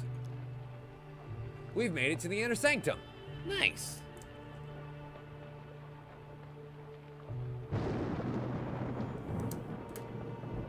Gaping pit lies into the center of the room, swallowing the light around it. We need to roll at least a 9 or better, which should be easy to do here, yep, with that gambler's jewel. Thank you very much. And without ceremony, the old widow reappears behind you. Ninja move!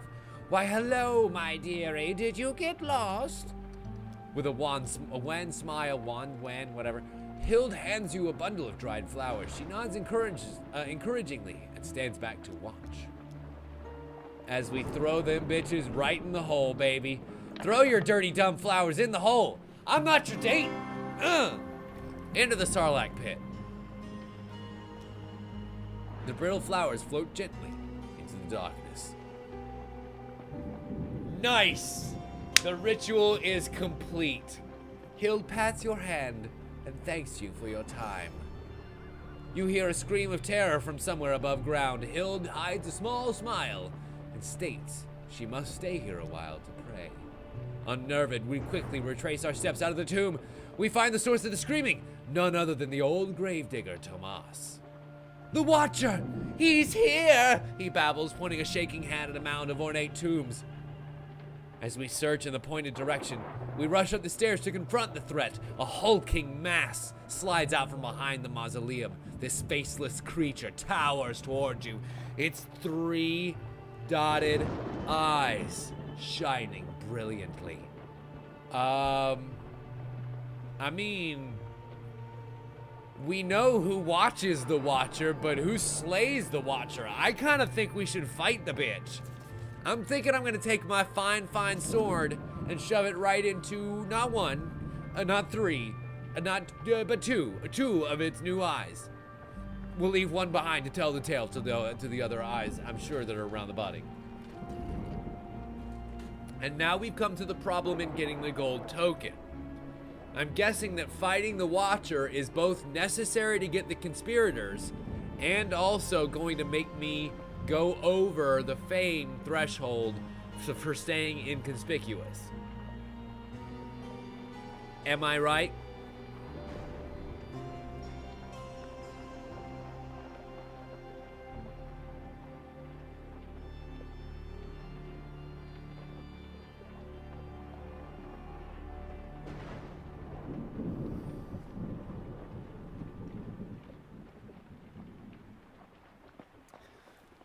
Okay then.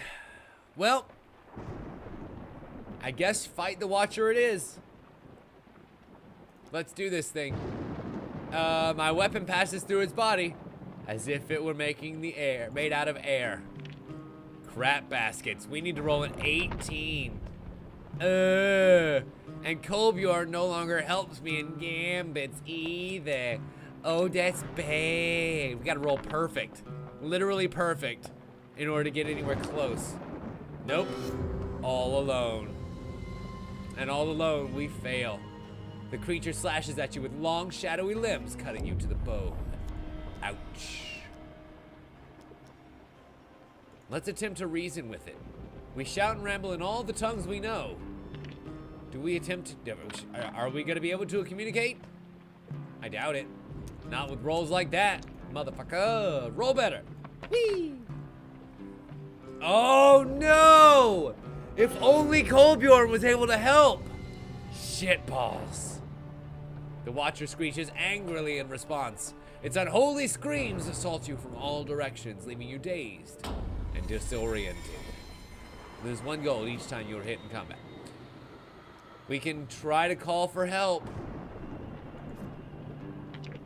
If we kill, my God. Oh my God. Oh my God. That alone curse is so bad.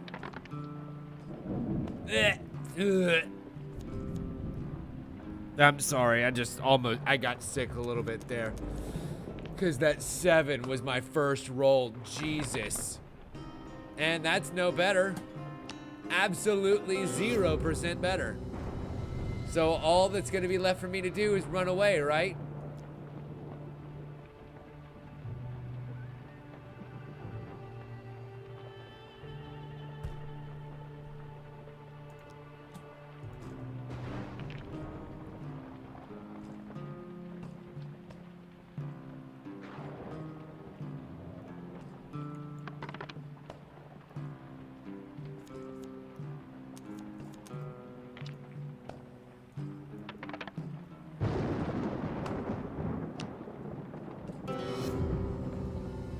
Am I dead?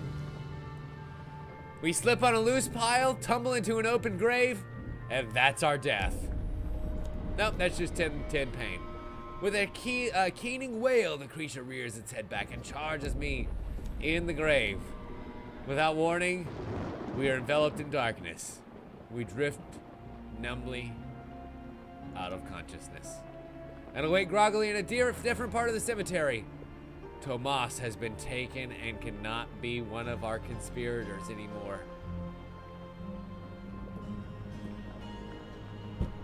God damn it. God damn it.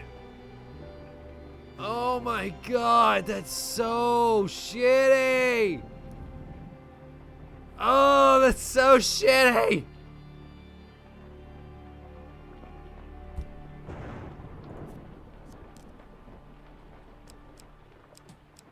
I guess so.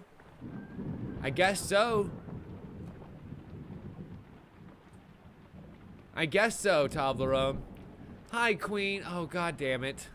Hi, Queen. What great timing you have, my dear.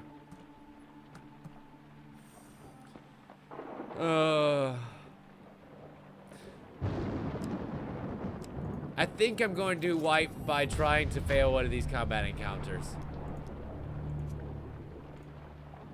Let's see if we can grab the failure on purpose this time. Damn it!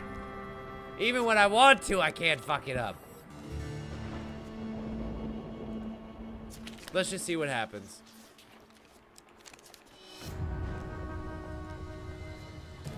Regular failure just gets me food. Cool, I'll take it. The Cunning Man actually removes curses, which would have been great to figure out. Oh no! Fuck. Because I didn't have any blessings to give him, he just gave me another curse instead. Oh my God, what is happening?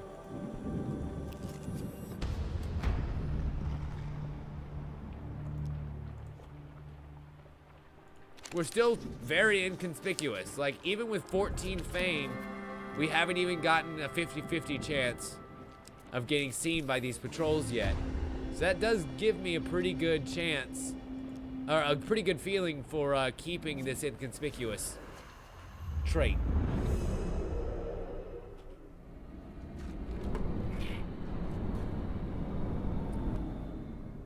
So I guess there, other than just losing this combat, which I'm gonna do, there wouldn't really be another way for me to reset the encounter anyway. So go ahead, kill me, kill me, kill me. Ouch. And make me lose gold. It's not gold that I can recover either, you'll notice. Ouch. It's just straight -1. Also, this is gonna take forever, because nobody's actually gonna be able to, ow, do that much damage. Come on, baby. Do that locomotion for daddy. Stab me with your bayonets. I could. Fine.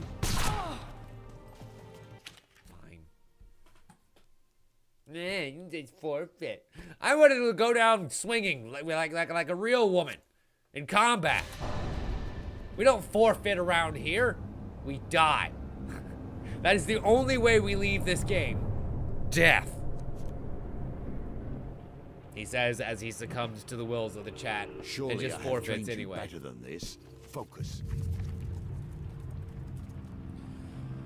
You're right, dealer. I am going to have to train a little bit more, and the tower may be the way to do it, especially if going through some of these token quest lines and companion quest lines is going to pay off, which I think it might. We've already beaten the tower, so our objective wouldn't necessarily be going for the tower. All we would be going for is a lot of those tokens. And, well, they don't have endless mode yet. So, I think we're gonna take ourselves a short break and kind of get a new strategy for how to take on this gauntlet of final quests, because this is gonna be a whole uphill battle before it gets any easier, I imagine. We'll be back in just a couple of minutes. Don't you dare go anywhere. You're watching this on twitch.tv/timandanswers or youtube.com/timandanswers. And we'll be right back. Bye. Hello there, ladies and gentlemen. Welcome back. Tonight, we're going to continue on just a little bit longer here, but we're going to take some good advice that we got earlier in the stream, and I want to go back to the tower encounter, which should give us a chance to grind away some of these tokens left on some of the cards that we have available to us. I've kind of set my encounters so that we have as many of the new and tokened cards as we can, including one brimstone card, which I'm very curious what it takes to get a brimstone token. And I figure let's give this a shot, shall we?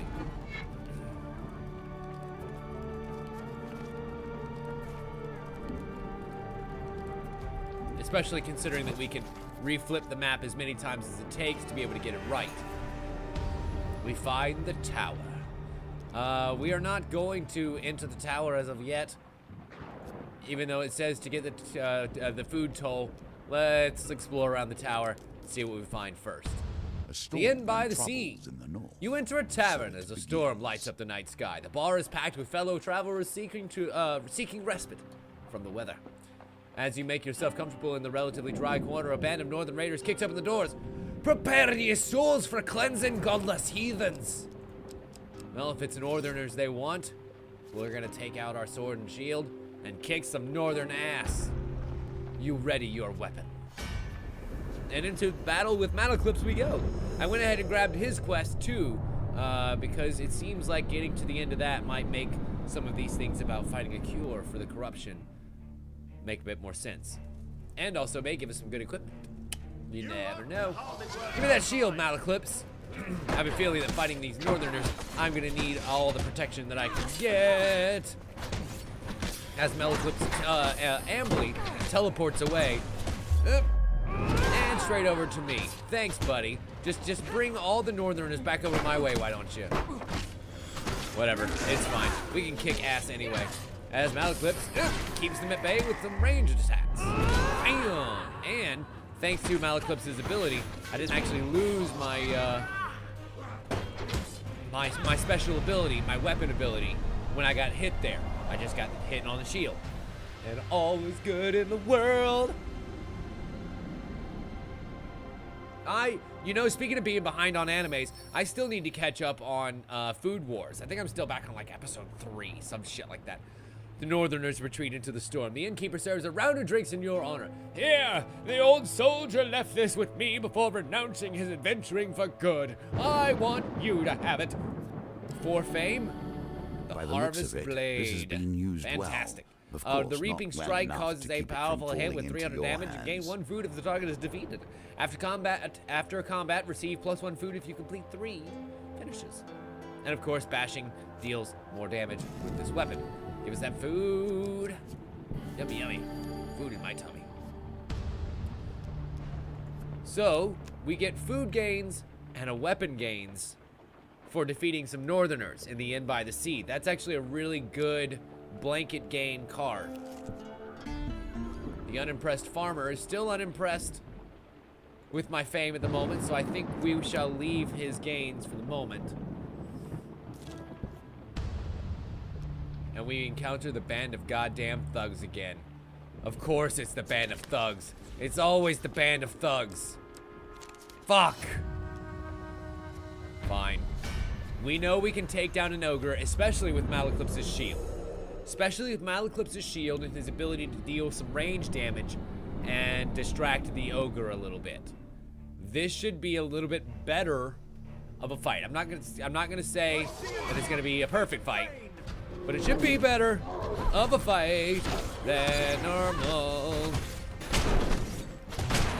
Especially once I get a better sword, because we are probably gonna have to encounter this card a couple of times before we're able to get out of here. Fuck me.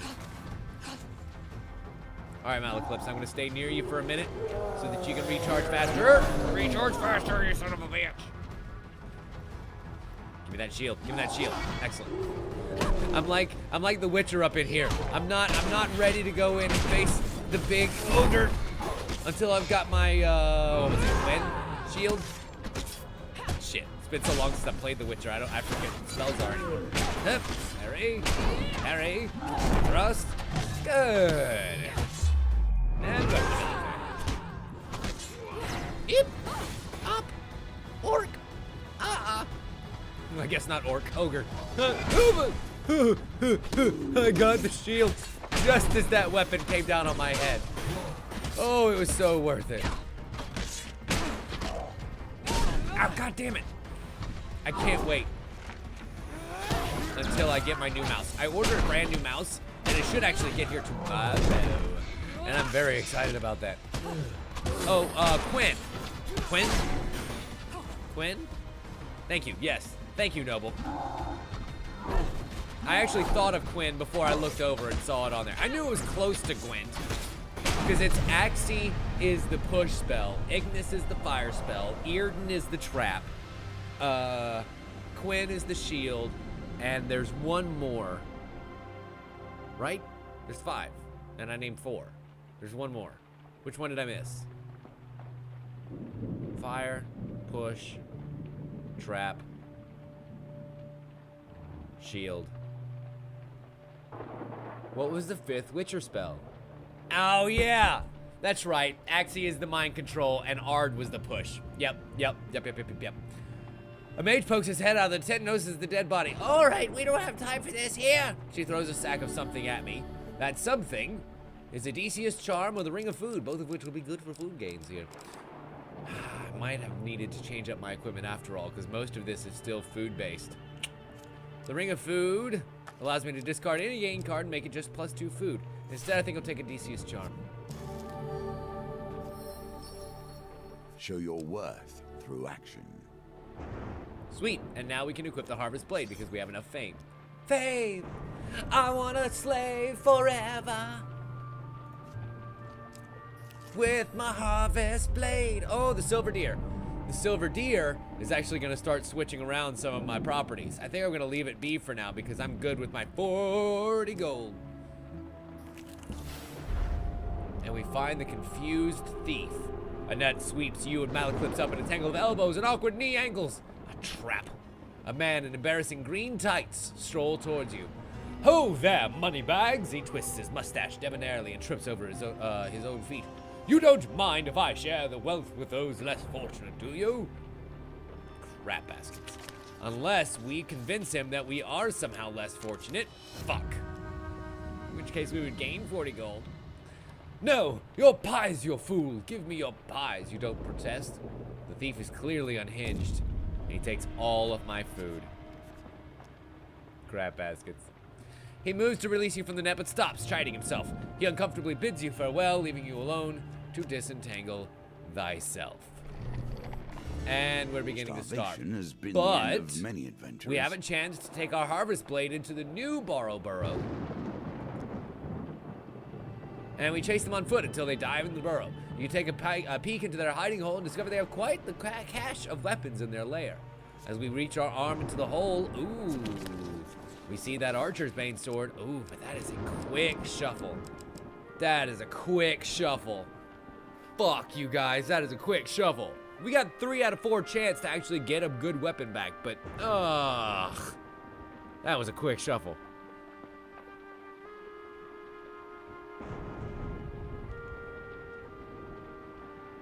Yeah, I'm with you, Queen. Sweet. Hey, at least we get the soldier sword back. And the little round door slams shut as we draw the weapon from the burrow. It's good against northerners. Great swords, swords of legend and myth. You, of course, have this. Thanks. Thanks to you.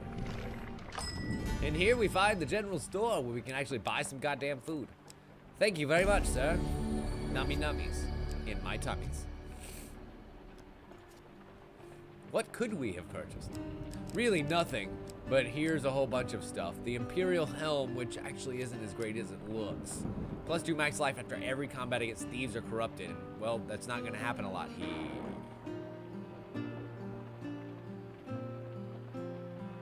I should bring this helmet with me on the star, shouldn't I? Bye, Dari. We'll see you later. Thank you so much for hanging out. The Valiant Aegis wouldn't be half bad, especially considering that I've got a whole bunch of food being used right now. The Frontier Barbet, also not bad to reveal encounters and stuff. But I think we're good for now. Ooh, not if I sold Odysseus' Charm. Whatever, good. Leaving.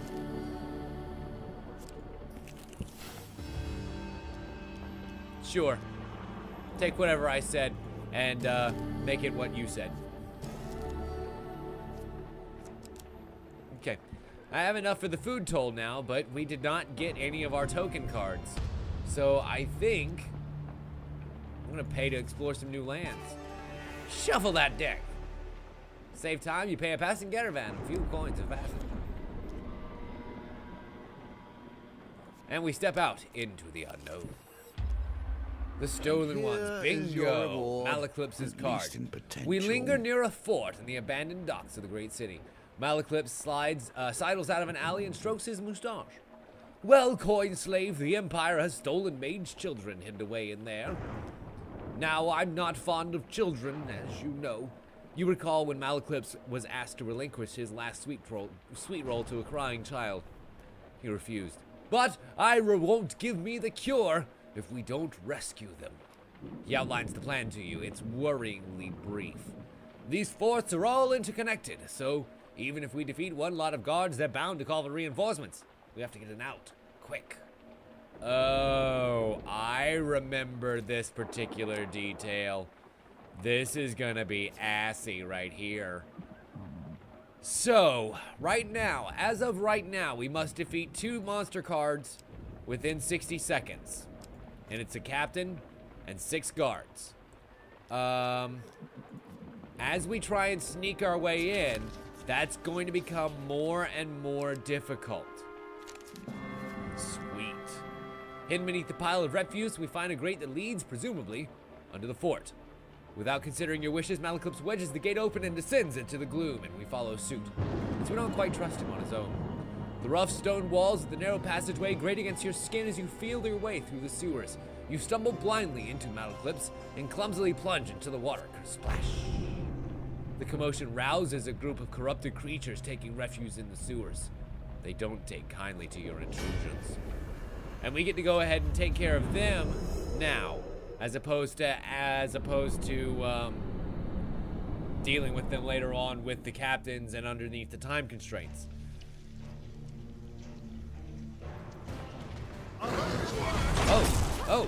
Oh, this is just the tower.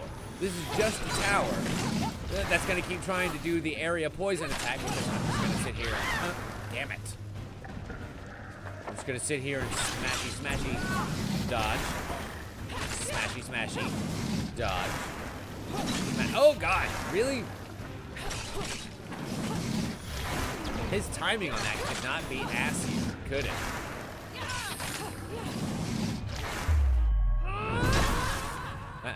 I mean, that was 20 armor damage that I did with one attack. I guess I can't complain too much, right? Worked like a charm.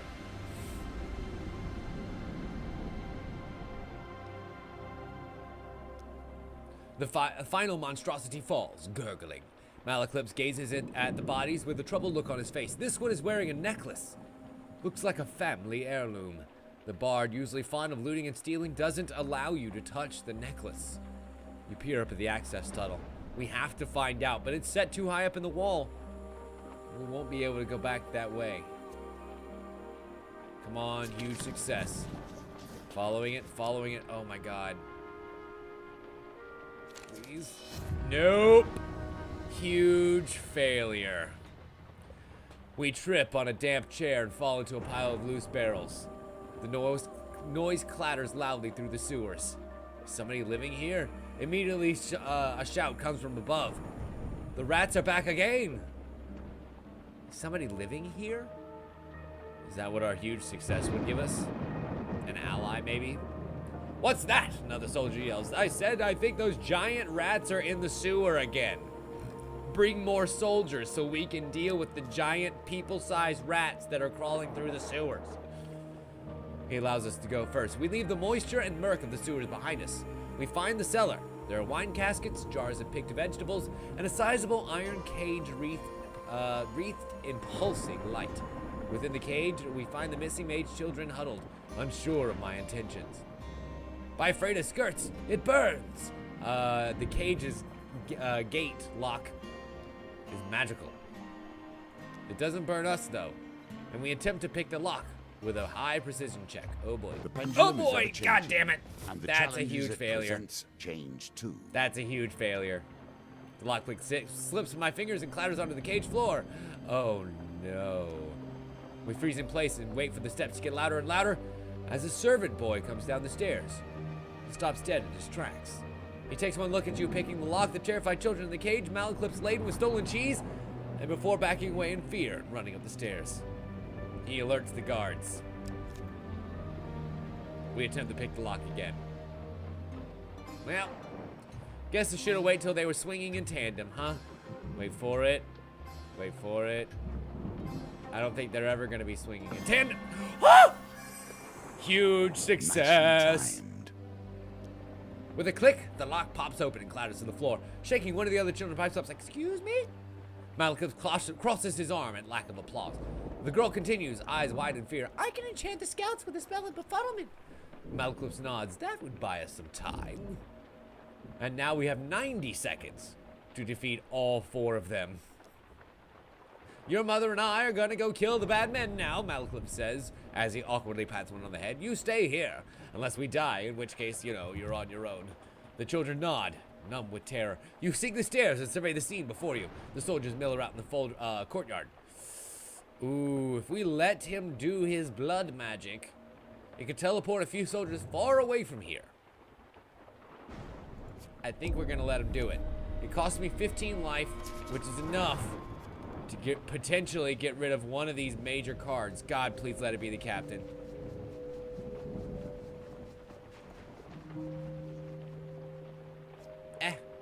I'll take it. I'll take it. You might Shadows envelop on this. Envelop a group of soldiers patrolling near the wall. They tumble to the ground before vanishing from sight. Excellent. Ooh, if we take another pain card, he can get rid of more. Because we have the phalanx troops, which take time to kill. We have the captain, which takes even more time to kill. I can't. I can't. I don't have the blood. I simply don't have the blood. Unfortunately. So here we go. We have 90 seconds with which to kill 6 soldiers, a captain, and probably 4 phalanx troops.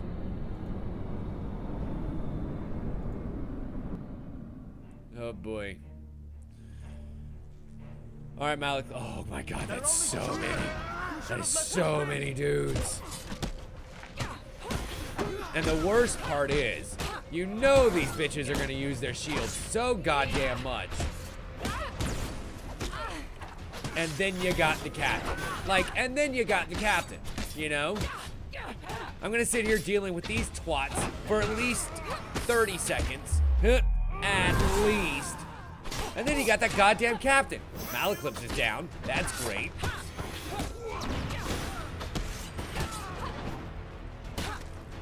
And a minute, the 30 seconds have passed and I haven't knocked out a single fucking soul yet. Well, there's one. One down. 7 to go. 7. 9 to go. And I'm dead. Motherfucker. Combat solves so little. It has ended this, however. That's gonna be a tricky one. That's gonna be a really tricky one to get. I'm gonna need to make sure that I have a lot of gambits ready. A lot of my gambiting equipment ready. Which means I shouldn't be quite as focused on food as this build was. We'll go ahead and take the Valiant Aegis because I do want to eat less pretty much in every scenario. But I think I'm gonna get rid of that. I'll keep the Ring of Food. Get rid of that. Get rid of that. Get rid of that.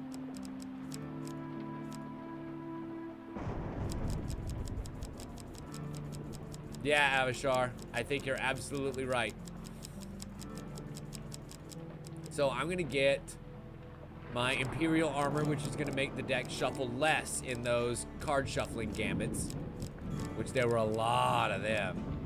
And then I want Felvin's Favor lets me remove a card from the wheel gambit, which might be useful. The Mask of Holy Fortunes lets me avoid failure in the card gambit. Of course, the Lord's Diadem has a slower swing in the Pendulum gambit. We'll go with Wide Beam, Gambler's Jewel, Ring of Concentration, of course, Ring of Defense. Always Ring of Defense. Oh, god damn it. Maybe not Ring of Defense.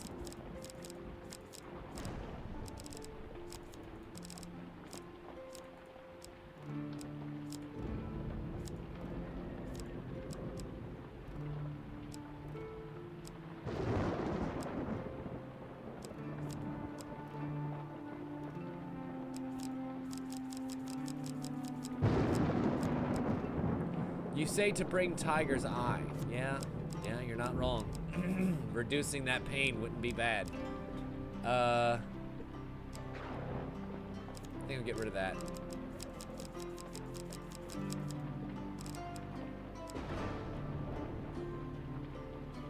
Yeah, we'll take the Mask of Holy Fortunes. It doesn't, I mean, we don't have any undead for that to help against, but avoiding failure in the card gambit would be really great. So is there anything that I can get rid of? I mean, I guess I can get rid of the weapon, because I could just take all the weapons in all the weapons I need in my supplies, you know, and maybe, let's see, I've got my armor that I want. I'm not carrying anything platinum, that's for sure. I haven't seen a platinum shield yet. Wouldn't that be something great?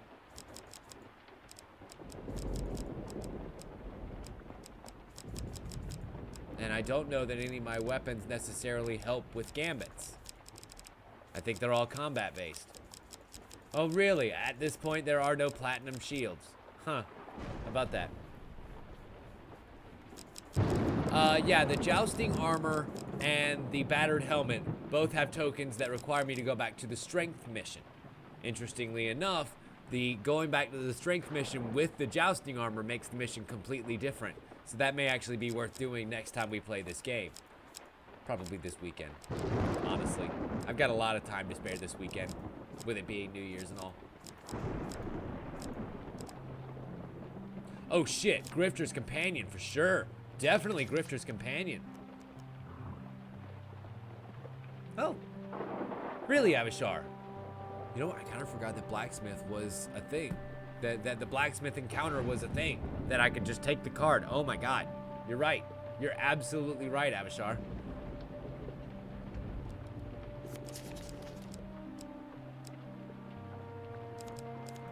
Okay, so since I'm not actually focused on the mission here, I can go ahead and take the spiked mace, which will help me with the encounters that I'll have, especially with the ogres.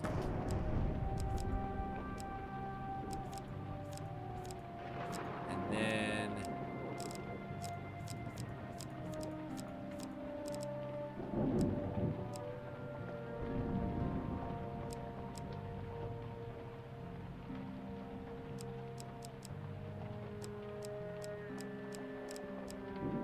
yeah. Yeah, that'll do. Yep. Yep. Okay. Let's do one more run. See what happens here.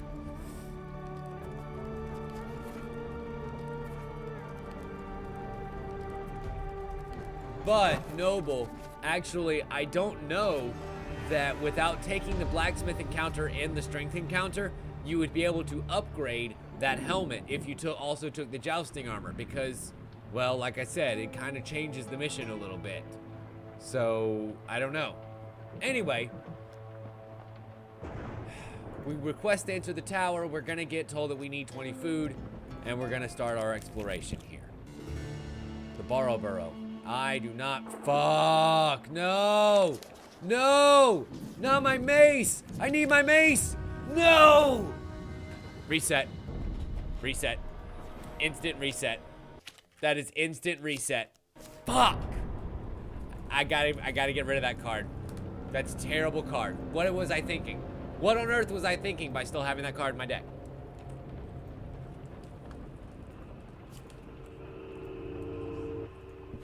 They didn't change shit. They just made it worse.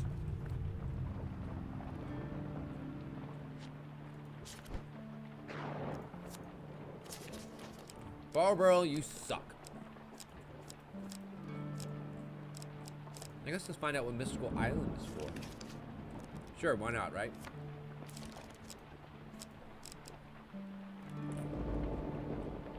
In by the Sea was pretty great.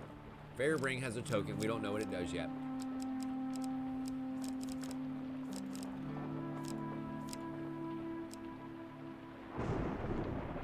Should I take Man of the World instead of Maiden? So that way we can just reveal the map every time? I don't know. That might be worth it. Or do we take the Elder's Gift to make sure we get our platinum equipment once?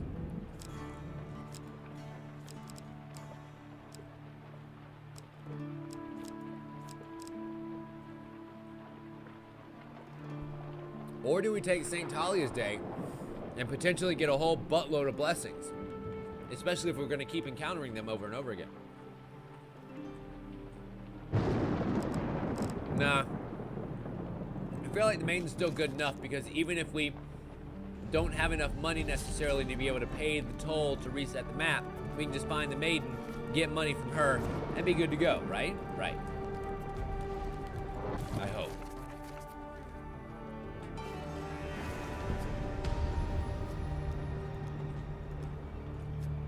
Okay. Oh, shit. Accidentally hit the wrong one. Tried to go in the tower, and we found out that we can't just do that by accident. So at least we're okay.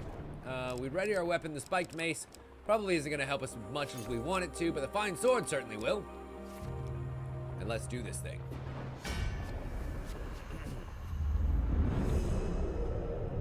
Now, if I'm not mistaken, not only does it do more damage for ripostes against northerners, but I think that my special attack actually does more damage to Northerners as well. You should run while you actually. I am looking forward to this. Come on, boys. Yes, yes, look at that beautiful riposte damage. Oh my god, it's so much. 24. And put him down. Malaclips is hurting though. Seriously, he probably took like 4 hits and is down most of his health.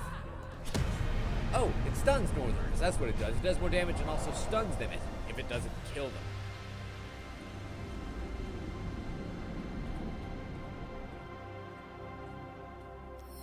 Alright, we gained 4 fame. We gained some equipment. Hello, babies. I'll take you for now. And gold. That precious, all-encumbering resource, gold. And we'll continue to explore. And we find the general store. Yay! Definitely need that. Wait. Definitely need that. Do we want card shuffle less, or do we want card shuffle slower? We need more fame before we can use it properly, but I think that for right now, getting slower is better than that.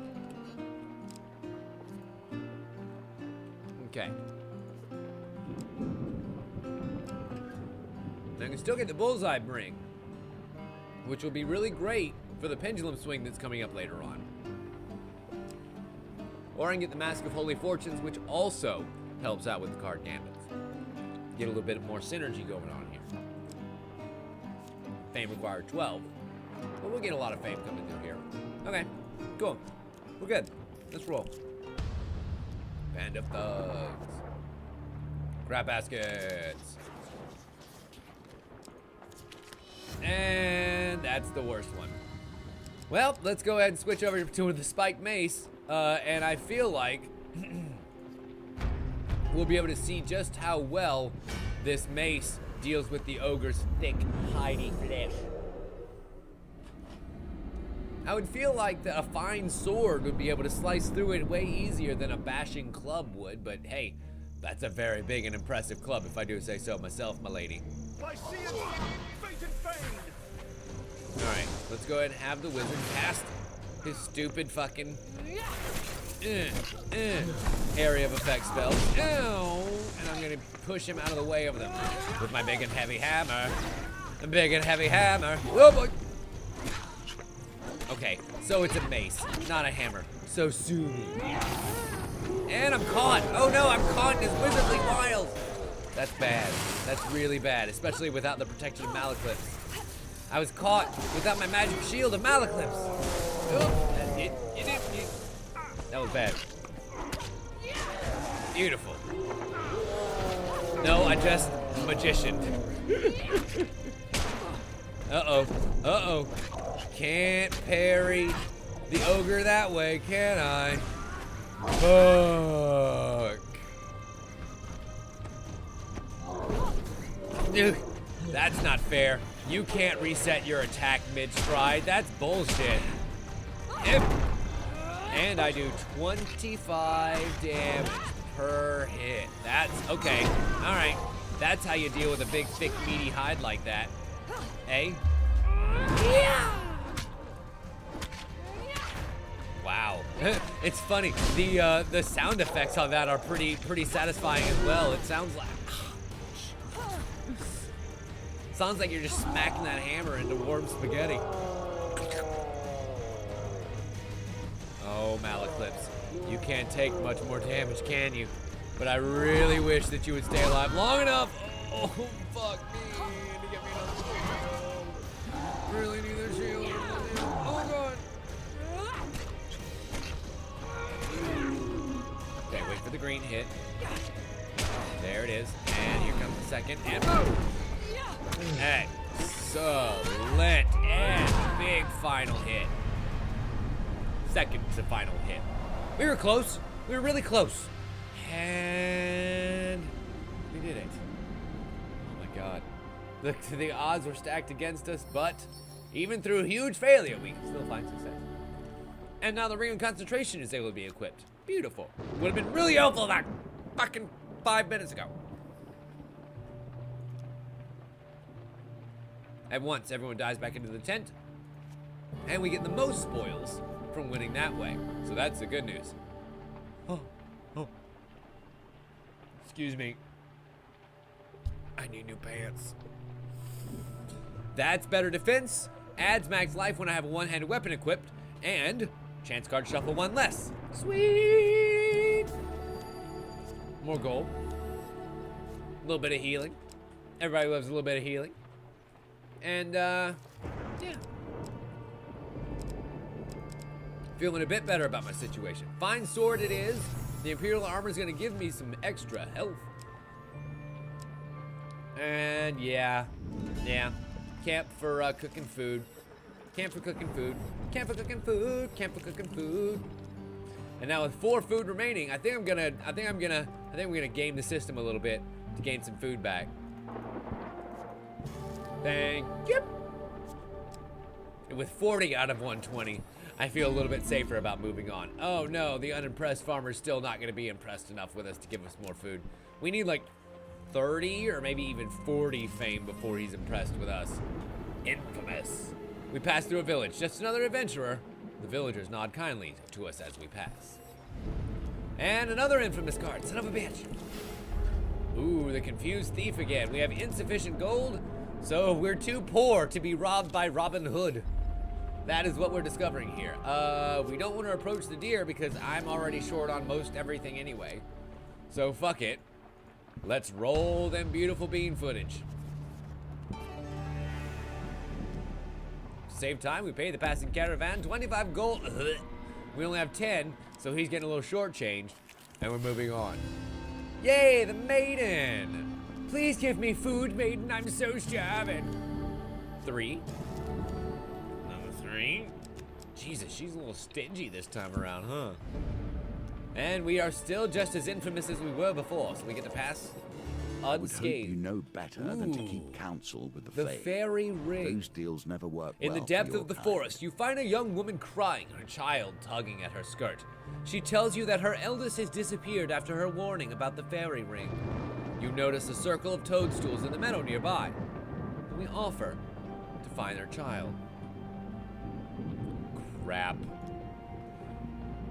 As you step into the middle of the ring, everything fades. Your vision returns, and the forest is no longer the same. The trees are purple and the skies are yellow and with a bright blue sun. Treading through the strange forest, you encounter a brownie with a head too big for his body. I'm so hungry. Will you spare me some food? He says. Might as well give him nothing if we can't give him everything. But I'm hungry, he says as he begins to well up. As he bursts into tears, he grows as tall as the house. He tries to devour you, but we dodge the attack. He chases us into the forest, and the path ends suddenly as we run off the edge of the cliff into the rapids below. And we lose 7 food. And we get moved to a random encounter card thanks to the fairy ring. Ouch.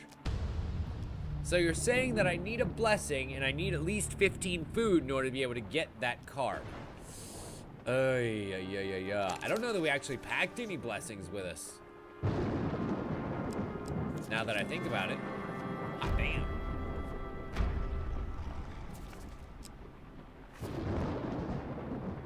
Oh, I need a blessing and 5 food. Okay, fair enough. Fair enough. I just need, okay, fair enough.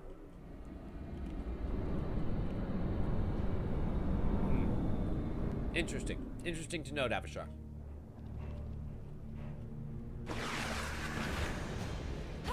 I heard this one. Ow.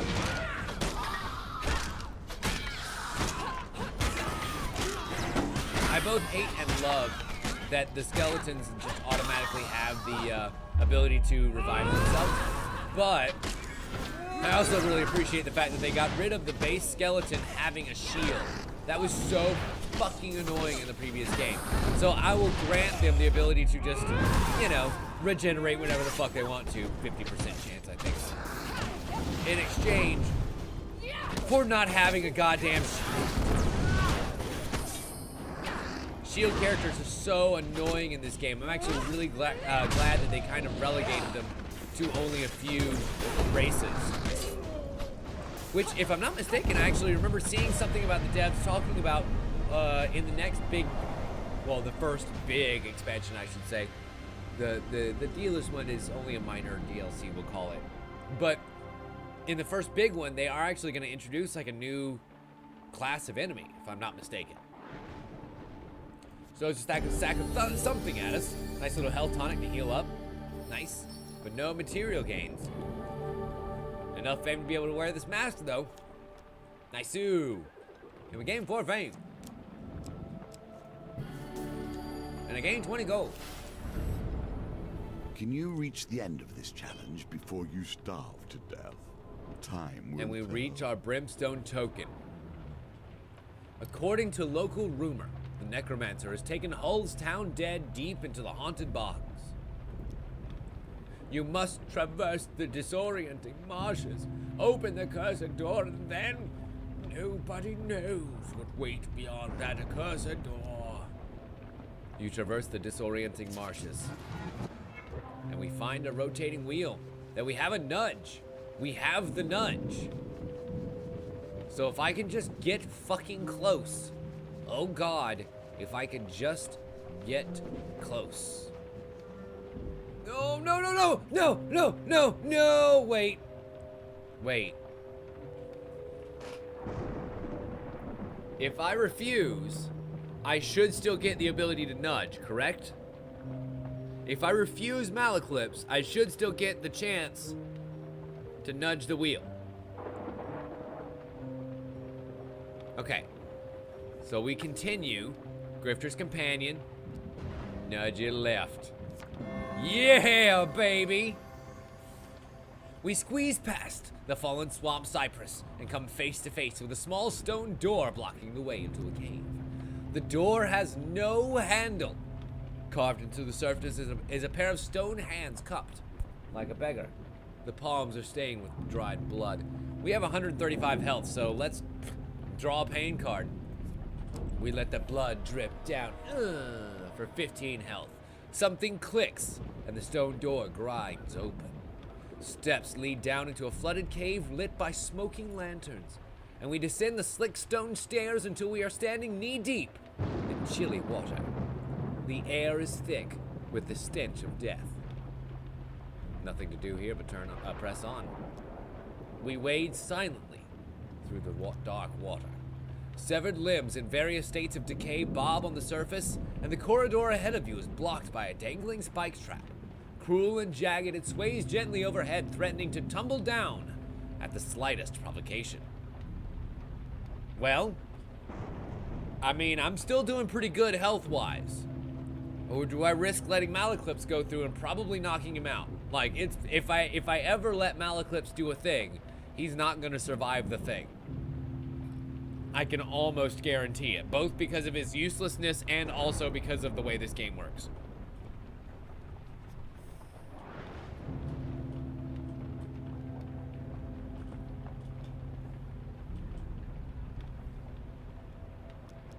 Okay, we press on. Oh boy, oh boy, oh boy. That only did one shuffle. But unfortunately, because there's no regular failures, no failures are getting pointed out by my mask. But I think Queen is right. I'm pretty sure it is 3. Nope, 2. With a terrible snap, the jagged metal structure drops from the ceiling. It deals 20 pain. Ouch, and we lose some max life. Ouch, ouch.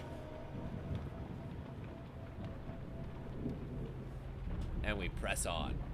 The burial shroud floats by as you slosh through the water. You continue through the cavern, and a sinister chanting resonates in the distance. In the gloom, you barely stop yourself from walking into the path of a pendulous stone scythe, swinging back and forth in the tunnel ahead. You spy a wooden lever on the other side. Let's try and jump through. It's a pendulum. Of course it is. No, of course it is. What other challenge would it be but a pendulum? And we have to get at least the great.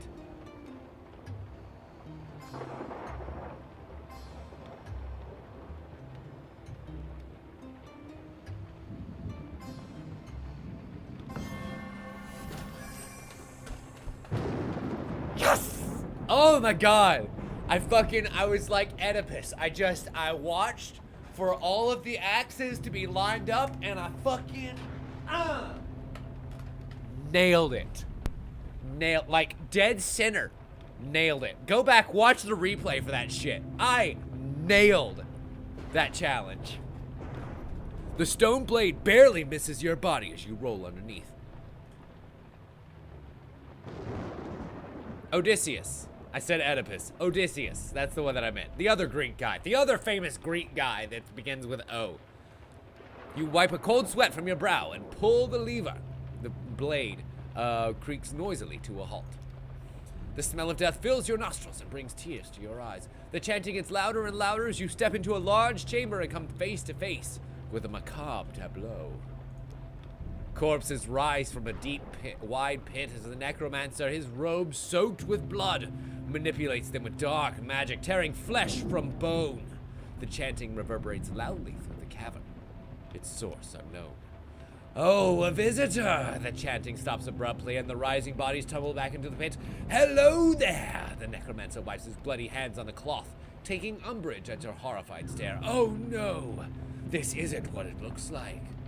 I was trying to find this man, you see. I promised to resurrect him along with his whole troop, and I can't remember any of their names. So I've just been resurrecting anyone that I can. Hopefully, you know, he's one of them. Don't look at me like that. This system really works. I've got a few of them already. A small group of skeletons wearing ancient armor wave at you sheepishly. And this little chap has the only one left. Say what you want about me, the necromancer sniffs, but I don't make promises. If you have a better idea, I'd love to hear it. Interesting.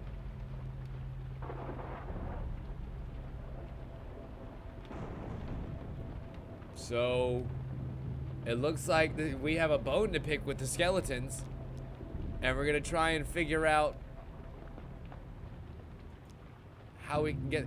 How foolish! They can't speak, but they have hands. They can write. They gesture at each other excitedly. The necromancer hurries to a table, sweeps the torso onto the ground, and pulls out a quill. One of the skeletons walks over to the bureau and awkwardly pins a name. Thim the Vigilant. Oh, we've got it! The necromancer dances around happily. This will save me a lot of time and pain. I get a lot of arrows shot at me, you know. Thank you. Here, you're from Hull, aren't you? He points to a familiar carriage across the cave, still piled with corpses you collected. They should all be there. The necromancer smiles. I know. You should take this lot out for a bit of fresh air and adventure. I won't need them hanging around now. Just let them come home once in a while to see if their friend is back. The skeleton troop wave their spears and rattle their bows. Nicely and the done. card token is now ours. Oh my god, I just thought about something. That's totally the necromancer that we see if we sell the cart of dead bodies to him back in Hull in the Carriage of the Dead card, the one that I love so much. That's so cool. That's so cool. I'm so glad we got that. And now we're back to Malaclipse's challenge. The good news is we're a little bit better equipped to deal with it this time. And our life is better. It's not great, but it's better. Let's find a way in. Come on, success card. It highlights the failure. And that's a very slow shuffle. No! Still got the huge...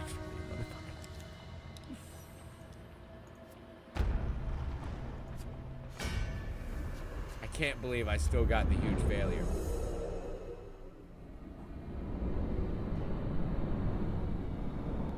I still got the huge failure, and I didn't even give you a chance to vote. I know. I'm in a hurry. I'm in a hurry. I have reasons, okay? Crap.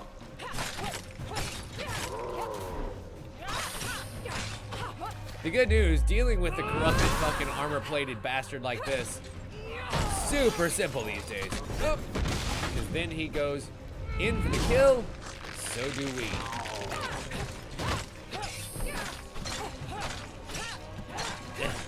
I'm just bashing away. He doesn't even have the ability to be damaged yet. Here I am just smashing, smashing, smashing, smashing, smashing.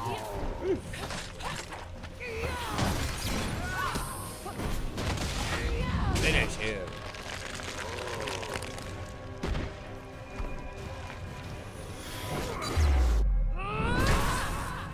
Still, though, it is a completionist's wanderlust because being able to summon an army of skeletons is almost as cool as the thing that you can do with the other special ring that I have in my supplies. Huh. Which I'm not going to give away just yet.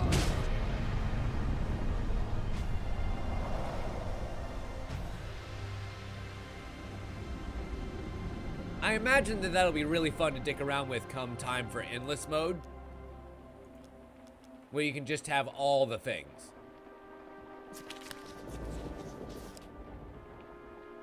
I think it went back to number 2. I'm pretty sure the huge success just shuffled back over to number 2. That one actually was pretty followable. Queen says 3, though. Am I just really bad at looking at those? Well, I had the huge success. There was a regular success. And we continue on. As we try and pick the lock. Oh no. Shit! I hesitated just for a fraction of a second. What an unfortunate time for your skills to leave you.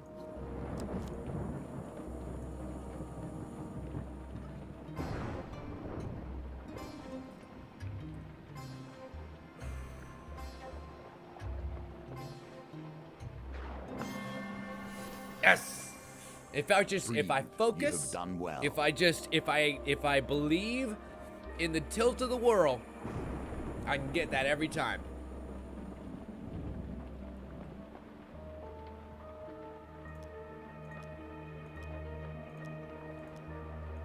So we get a little bit more time, which won't really help us here. We need to do the blood magic to just get rid of them.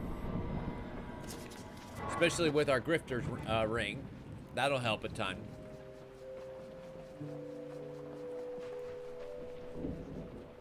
Oh boy. Oh boy. And the good news is we can actually get rid of one of the phalanxes of steel. That's a great card to get rid of to start with.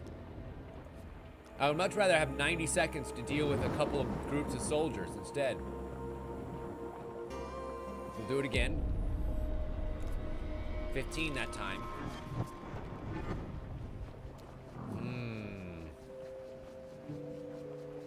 This one's going to be a lot tougher. Oh! Boom shakalakala. Right in the captains. So we've got just the 7 soldiers and the phalanxes left. Hell, I think I might just fight them. With the 37 health that I have left, I think I might just fight them.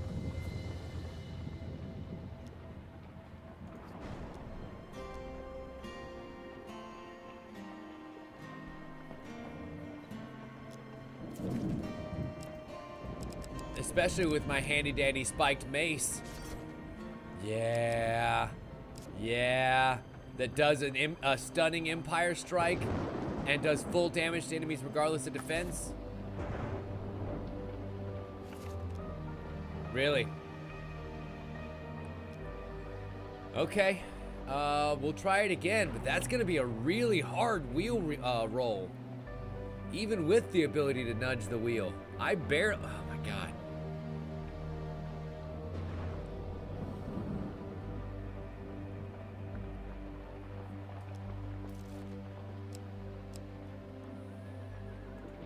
No. No, you're not, and I appreciate that.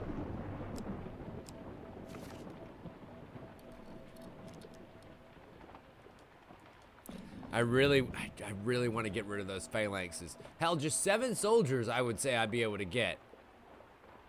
Even they have regular shields, you know.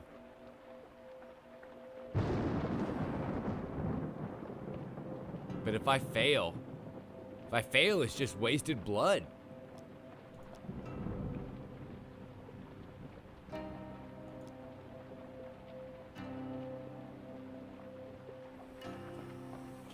All right, let's try one more. 10. 10 is better than what it normally takes. And the blood drips down the rune line page as we try and roll again. Come on. Where's the phalanx at? I'm looking. Oh my god, I'm getting dizzy. It's like a big giant ceiling fan. Once I can locate the phalanx card. Okay, I found it. found it, now I'm watching it. I found it, now I'm watching it. Where's the select screen? I lost it. Shit. There it is. So fast. That is so fast. Oh my god. I think I need to stop it right here. Nope. Not even close to far enough. Sorry, Malaclips. You gotta give up your life. Oh no, I didn't do it. Oh no, I didn't do it. I didn't do it. Farts.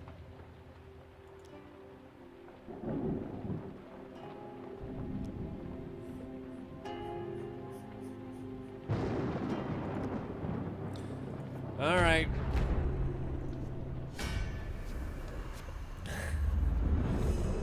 Thanks, guys. Your vote of confidence knows no bounds. We can totally do this, right? They're only children. You should have left them be.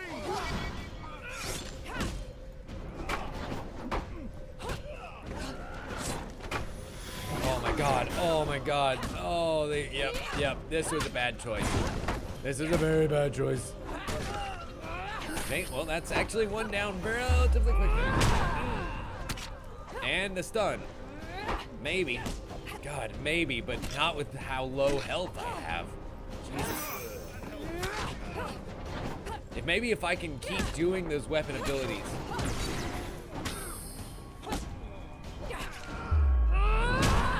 Those do knock dudes out very quickly. Especially if I can keep doing it against the fucking phalanx guys. That's the tricks.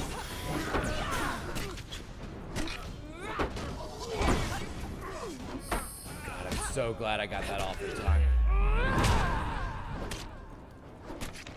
Oh boy. Oh boy. We are gonna be real close. Into the phalanx guy. He's down. 20 seconds left. 13 health left.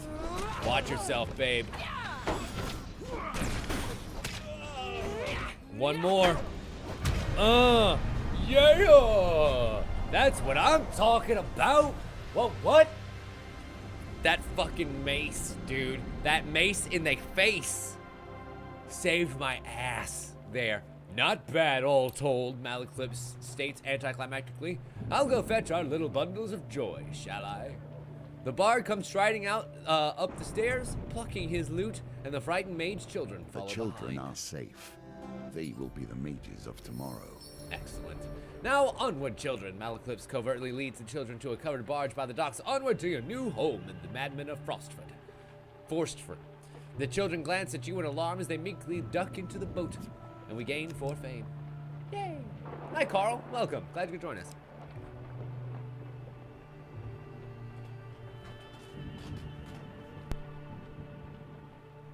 All good. All good. Almost had a bad. Almost had a real bad.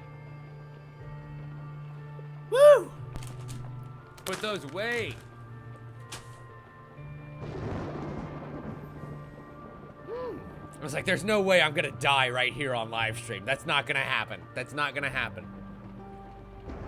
And on all days, the day when I can't find my fucking cat. Anyway, let's, oh God. That's 2 tokens that we've got. It's pretty cool. Yeah, I tried to eat an M&M and breathe at the same time, and that ended up not working out too well. Do you know? Who would have thunk? In all my years, I have never set to sea. The land seems safer, if you ask me. After several hours of competitive drinking, an old cartographer has become your new best friend. Come sail with me, he slurs. I know so many awesome secrets. We just need a deckhand or like 4. How many of you are there? No, like you. Quit moving. When you sober up, you decide to investigate his tale, a tale of a mysterious island that rises from the depths of the sea every 7 years. We'll need a ship. Here's some gold. See what you can find. I'm gonna nurse this headache. And we gain 20 gold to procure a ship. We approach a group of seafarers unloading their ship. Their captain's face is creased and weathered from too many years spent staring at the ocean. So we can offer them the gold and just pay for the trip, or we can tell them that we have a treasure map. I imagine if we tell them that we have a treasure map, we could probably do a gambit in order to get their success. But just paying them the gold, yeah. After a long voyage, you spy land on the horizon. And it's a wheel turn. Oh boy, we got a wheel turn here. There's one success card. I think I might be able to hit it. I nailed that bitch. What is up? What is up? Nope. Not nudging shit. We drop anchor and wade to shore. The island is a paradise. Vast groves of tropical fruits ripen in the sun, filling the air with their inviting fragrances. In the distance, you spy a mist-shrouded mountain. A cartographer documents everything he can find, and the sailors follow along, searching for any hint of gold. On the third day, a wide-eyed deckhand points to the summit and shouts, "There's a glass castle up there, boys! I've seen it with my one good eye!" Whipped into a frenzy, the sailors ascend the mountain. A wondrous castle of glass has been built on the side of the mountain. The sailors push past, seemingly unimpressed. If there were any ever occupants, they are long gone now. The sailors strip the walls of their finery and loot the silverware anyway. "This trip is finally starting to pay off," says the quartermaster. "What gives you the right to take what doesn't belong to you?" says the exasperated cartographer. "I suggest ye help load the ship if you want to sail back with it," says the captain, waving his sword. The cartographer grumbles all the way down as you help haul the takings. As you sail away from the island, it sinks once more below, taking its mysteries with it. Back on the mainland, the quartermaster divvies up the loot. And for paying the sailors in the beginning, we receive more treasure. Sweet. 20 gold that we paid, the 15 gold back more, 30 gold back more, hot damn, and the bullseye ring. Cha-ching.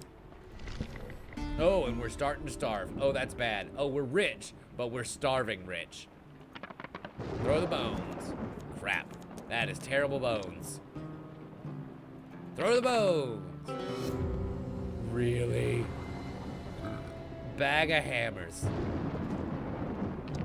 Oh well, throw the bones. Me without my grifter's ring of all times. Throw the bones. Damn it. So close, yeah, so far. Fine. Take the goddamn gold and move on. I was really hoping I heard the cat come around the corner just now. Okay, let us trade. We can buy some food. At least enough to not starve today. And we'll go back. I'm hoping that we can find a general store on the next map that I think we're gonna have to continue playing next time. Unfortunately, ladies and gentlemen, this is where I'm gonna have to call it an evening because I have some pressing matters to go and take care of, namely trying to find my cat before I go to bed tonight. Wish me luck, ladies and gentlemen. I will keep you posted. But, yeah, what's going to happen here, Noble, is that when I exit the game, it's actually going to, like, save where we are, and we'll be able to pick up mid-run. So I don't have to worry about losing anything. We'll just be able to pick up exactly where we are next time. I think for this week, we're going to have a little bit of a weird schedule. I'm going to stream on Friday night because I have off at noon on Friday. So I'm probably going to come home, take a nap, and then stream Friday night, where hopefully I'll be able to play more Nier Automata. But first, we're going to play the finale to Minecraft Story Mode Season 2. I was super excited to play that. And we'll go ahead and knock that out Friday night, followed by Nier Automata if I can go ahead and get that up and running. After that, I kind of think I want to do maybe a little special New Year's stream. Maybe New Year's Eve. That I wonder how I could time it out. Because I know what I want to play next. Like, I'm already planning after either Hand of Fate or Nier. Whichever one we beat or fail to get running. Whatever happens there. And I might want to go ahead and get a jump on those series of games on this weekend when we happen to have a lot of extra time. So maybe Sunday I might just commit like a long 8-hour stream to beating the first of 3 games in this brand new series that I want to play in order to kind of just get that train moving because it's going to be a pretty hype train. So, yeah. Anyway, look out on Twitter at Tim Leftwich to find out what's going on there. This VOD is going to go up on youtube.com/Tim Leftwich here very, very soon. And to those of you who are watching over there on YouTube, thank you so much for being here. And those of you watching out there on the in Twitch.tv land, couldn't think of my own sign-off phrase there for a second. Thank you all so much for watching. And as always, we'll see you next time.